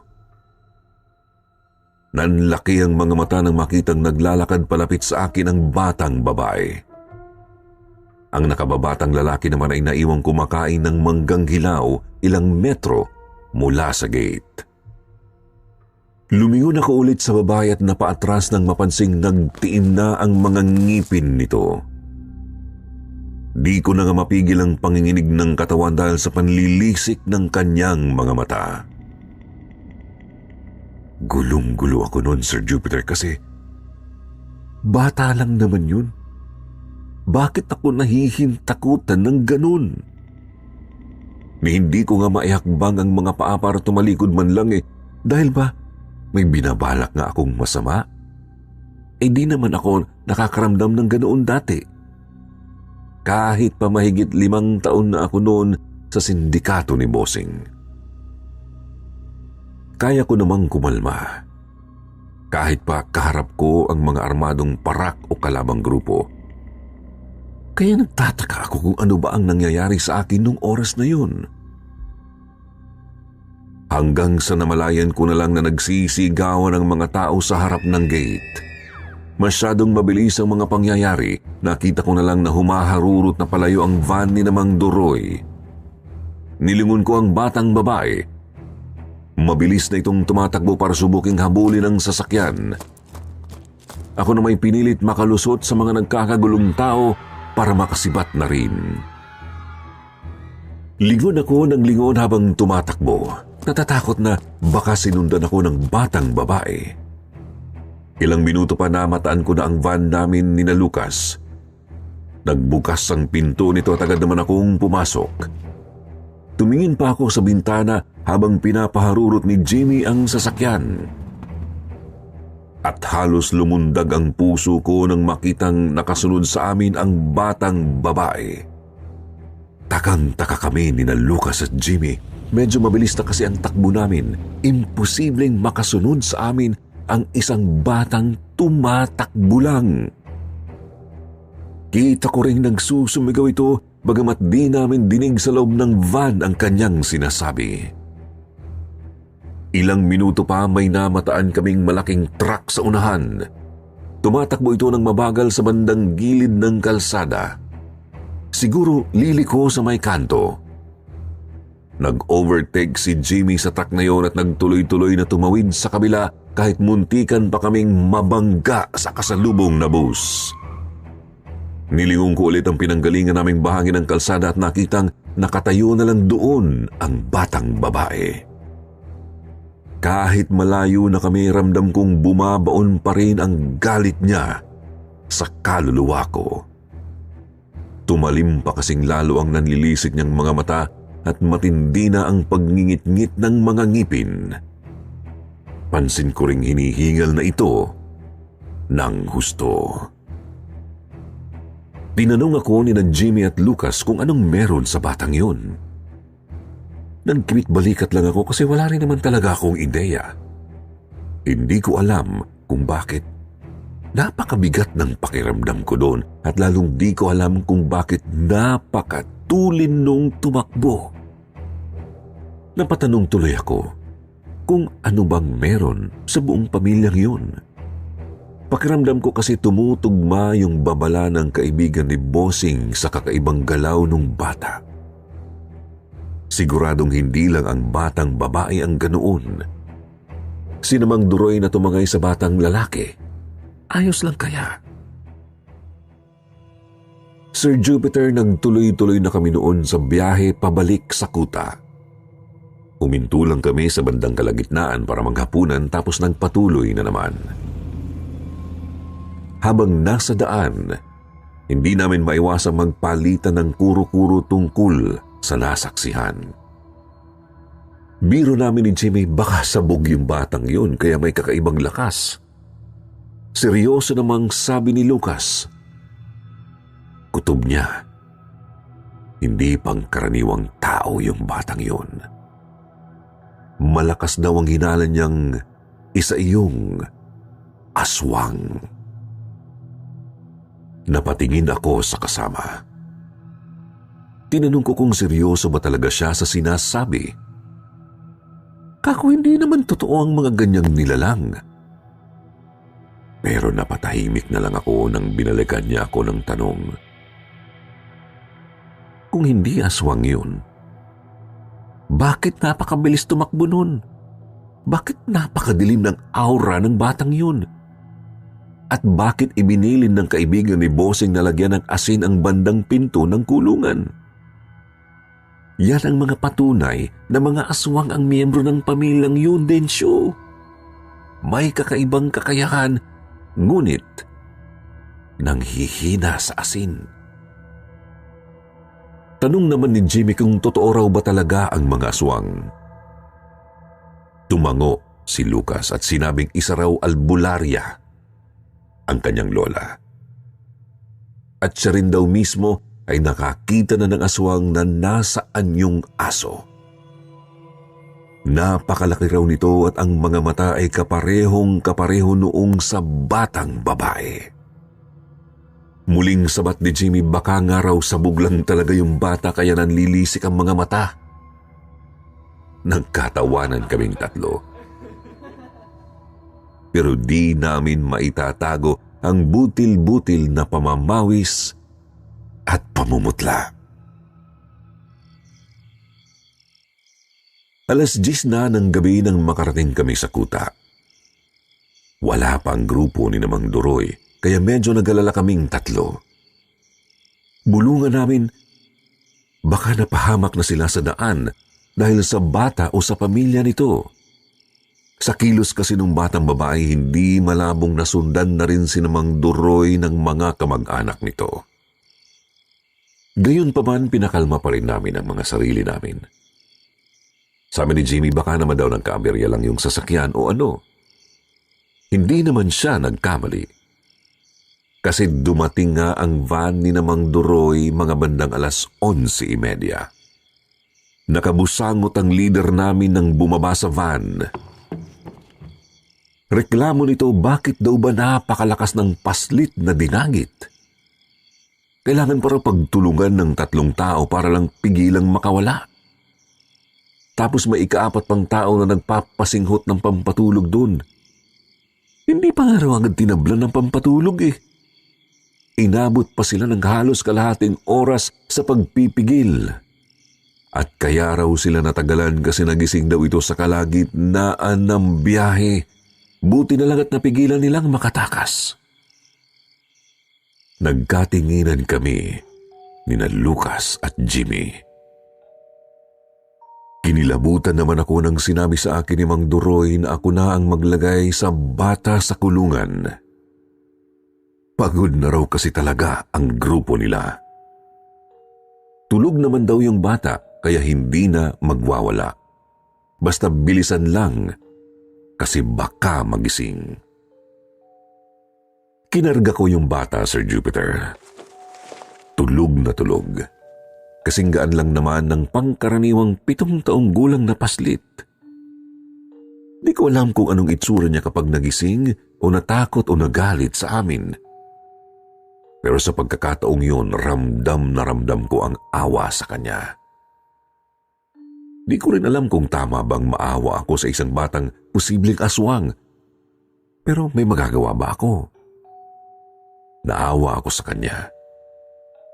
Kung sa bagay, ganoon naman ako sa lahat ng mga batang dinudukot namin, siguro wala lang pinipili ang awa ko. Mapatao man o hindi. Ipinasok namin ni Lucas ang bata sa kulungan. Gaya ng paalala ng kaibigan ni Bossing, ginamitan namin ito ng makakapal na mga kadena. Nilagyan din namin ng asin ang bandang pinto ng kulungan sa may sahig. Pinahiran nga rin namin ang mismong pintuan mula taas hanggang baba. Pagkatapos lumabas na kami at ikinandado ang pinto.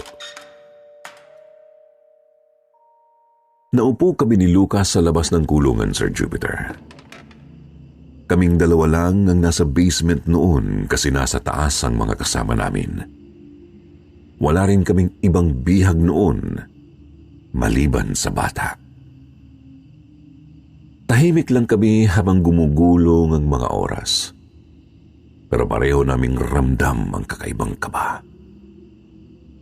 Umiikot sa isip ko kung anong gagawin namin kung sakaling magising na ang bata.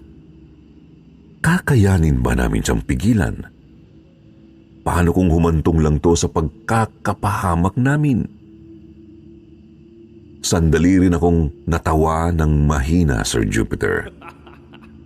Nakakatawa kasing maisip na ang isang salot sa lipunang gaya ko, takot pala talagang mamatay. Ilang oras pa, narinig na naming umiyak ang bata sa loob. Agad akong kumuha ng mansanas tapos dahan-dahan kong binuksan ang pinto. Medyo nanlumo ang balikat ko kasi ordinaryong bata lang naman ang itsura niya eh. Hindi ko siya mabakasan ng pagkaswang kahit konti. Nginitian ko siya at dahan-dahan kong inabot ang mansanas. Sabi ko, huwag kang matakot, Totoy. Hindi kita sasaktan. Pasensya kung dinukot ka ng mga kasama ko, pero maniwala ka sa akin, hindi kita sasaktan. Nabubulol-bulol pa ako. Kasi kinukontra ko lang din ang sarili kong sinasabi. Hindi ko raw siya sasaktan pero kasama ako sa mga dumukot sa kanya. Kalokohan, di ba? Gayunpaman, napangiti pa rin ako nang tumingin sa akin ng malambot. Agad rin niyang kinagatan ng bigay kong mansanas. Lalabas na sana ako at isasara ko na ang pinto. Subalit napalingon ako ulit sa bata nang magsalita ito. Sabi niyang hindi na raw siya magtatagal sa kulungang yun. Tinanong ko siya kung anong ibig niyang sabihin, pero di na siya sumagot ulit. Isiniksik lang niya ang maliit na katawan sa isang sulok habang kinakain ang mansanas. Sir Jupiter, gumulong po ulit ang mga oras. Tahimik na tahimik pa rin ang basement. Maya't maya ko ring sinisilip ang bata sa loob. Nakaupo pa rin ito sa sulok at nakikipagtitigan sa akin. Ganun pa rin ang mga mata niya. Malambot at walang anumang bahid ng galit o kahit ng pagkaaswang. Sumapit ang tanghali.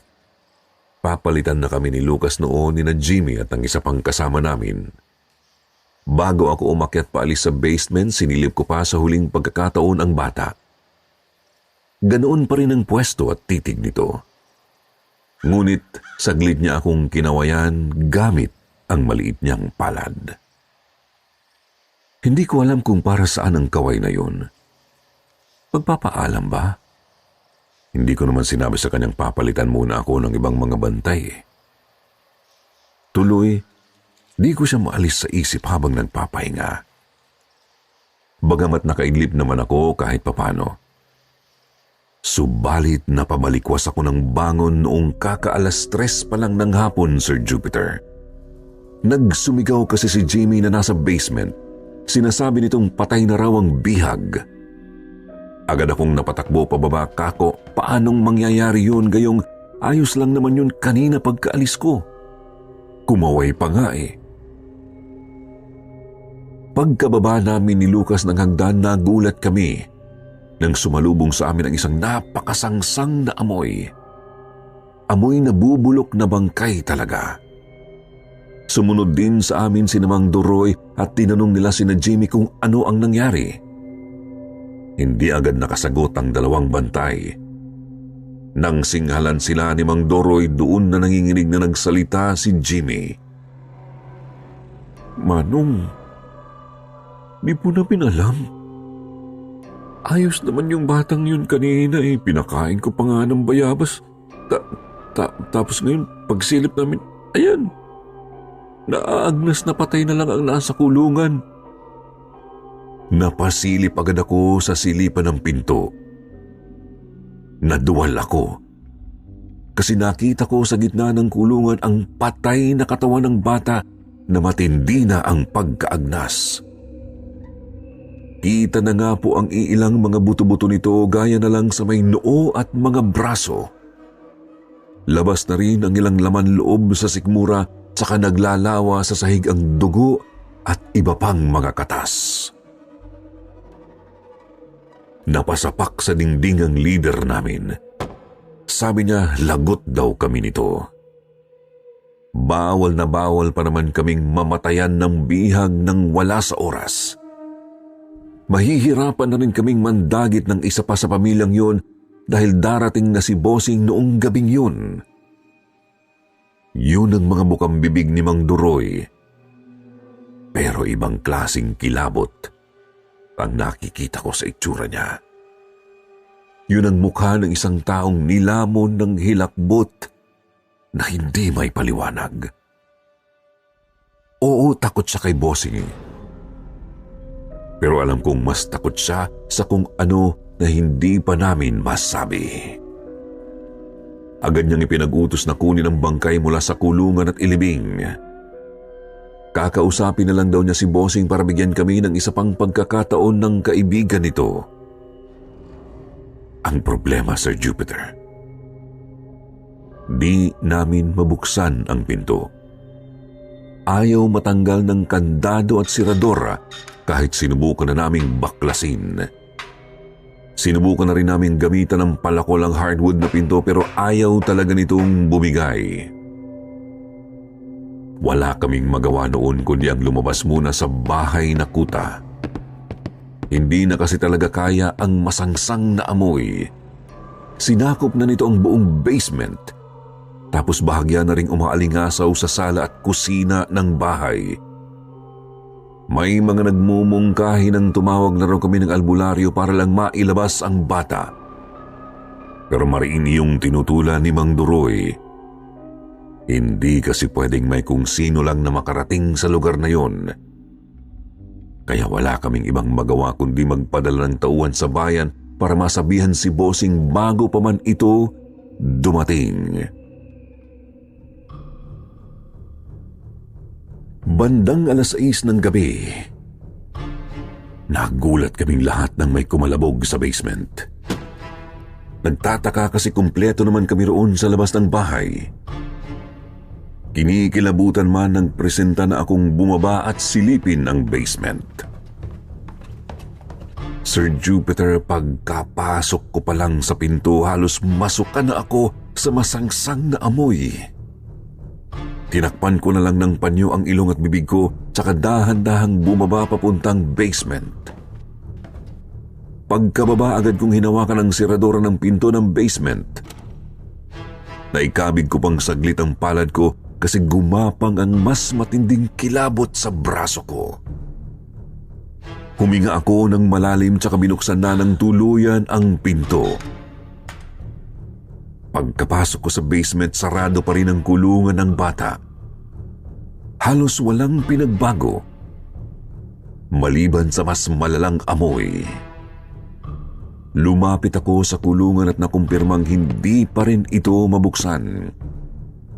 Gayunpaman, sigurado akong may kung ano akong naririnig sa loob.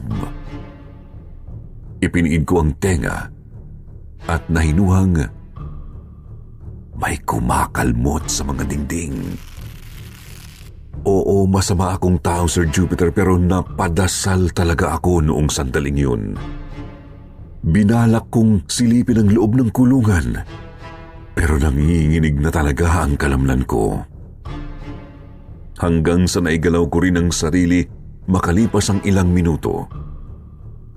Tumingin sa silipan at halos panawan ng ulirat nang makita ang batang nakatitig pabalik sa akin.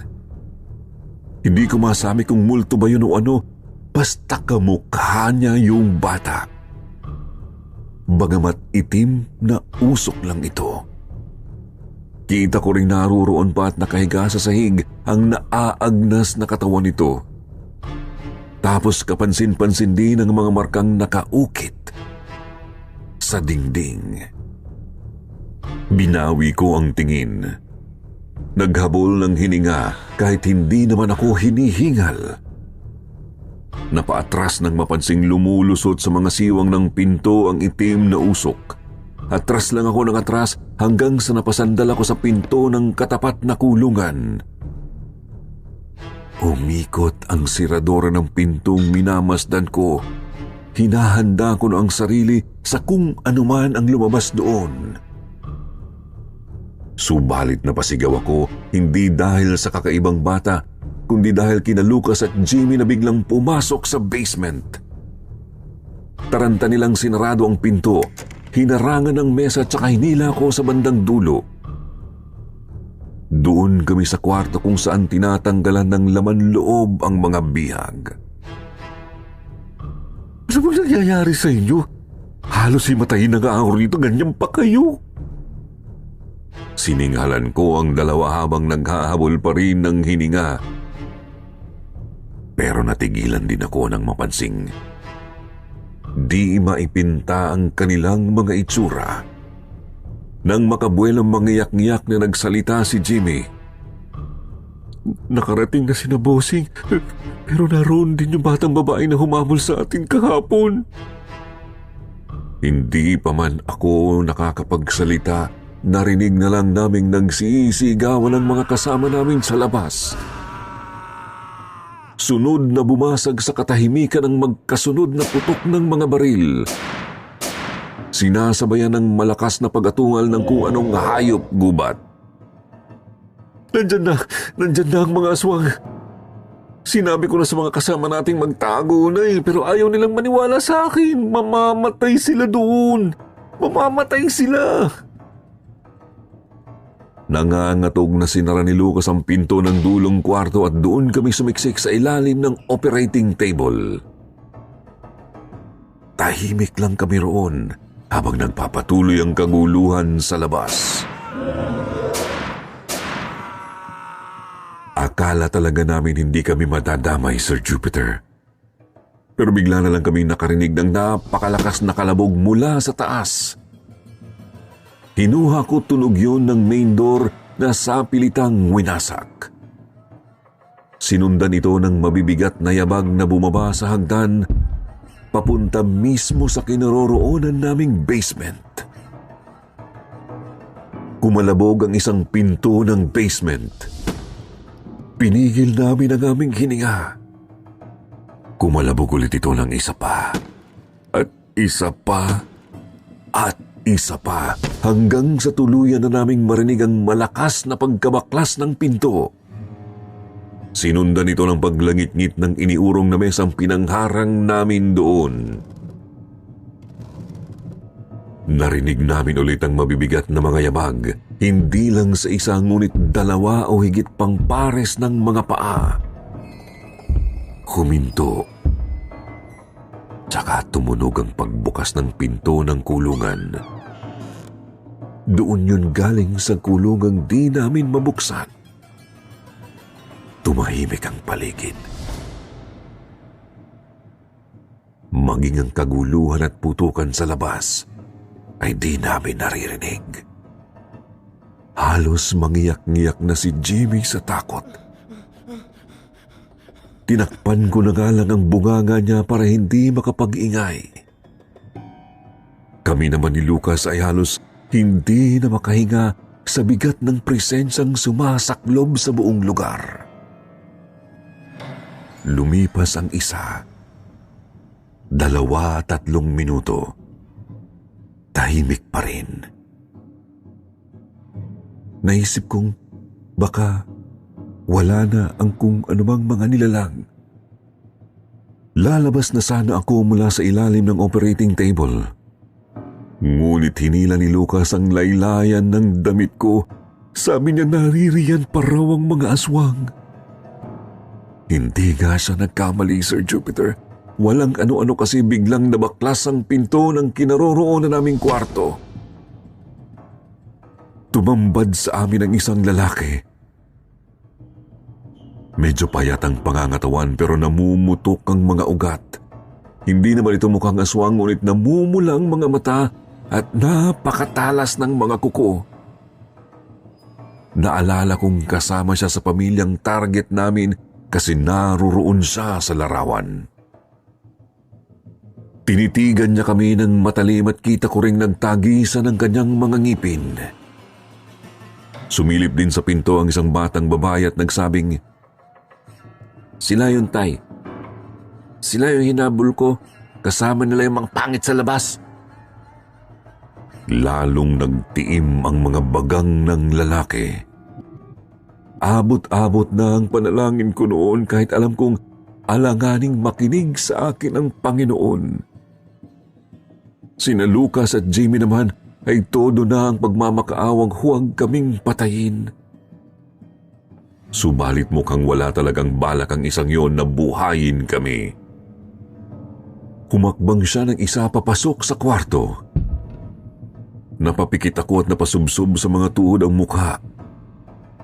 Narinig kong humakbang pa ito ulit. Napalunok ako ng laway. Hinanda ko na lang ang sarili sa napipintong kamatayan ko. Ngunit napaangat din ako ng tingin nang may marinig akong pamilyar na boses Sabi nito, "Tay, hayaan na po natin sila. Hindi naman nila ako sinaktang tatlo." Hindi ko alam kung anong mararamdaman ko, Sir Jupiter. Mahihintakutan ba ako? Magiging masaya o magpapasalamat? O siguro lahat ng yun na lang ay paghahalo ko sa kalooban ko? Ang nagsalita po kasi yung mismong bata na dinukot namin. Yung nakita naming patay sa kulungan. Nakatitigan ko pa ito bago niya ako muling kinawayan. Tumutol yung babaeng bata sa kanyang kapatid pero ipinipili talaga ng bunso ang kanyang gusto. Kaya naman natauhan na lang kaming tatlo na pinapanood ang paglabas nila sa basement.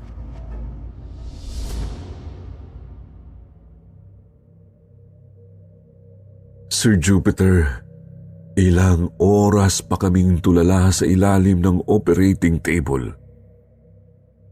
Nang makabuelo, lumabas na rin kami. Kita naming nagkalat doon ang dugo at katawan ng mga kasama namin. Naroroon si Mang Duroy at Bossing. Meron ding lalaki na mukhang yayamanin gaya ng amo namin. Siguro yun ang kaibigan ni Boss.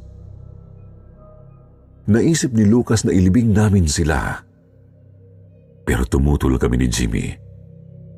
Ayaw na naming magtagal sa kasumpa-sumpang lugar na yun. Ang ginawa namin, kumuha kami ng maraming pera at alahas na dala ni Bossing. Pinaghatian namin yung tatlo tapos ay nagkanya-kanya na kami. Hindi ko alam kung nasaan na ang dalawa simula noon.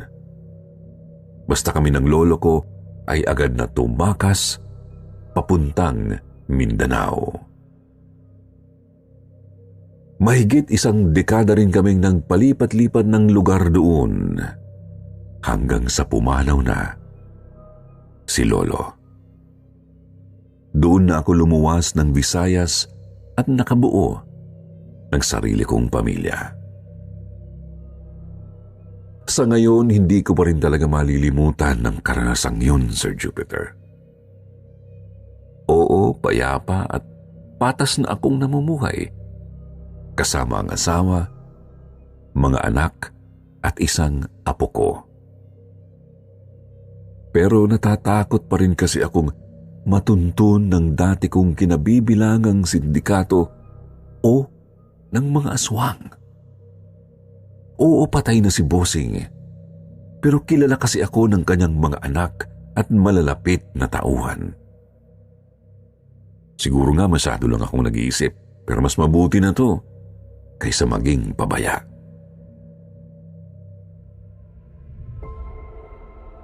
Salamat kung pinakinggan man ninyo itong kwento ko hanggang dulo.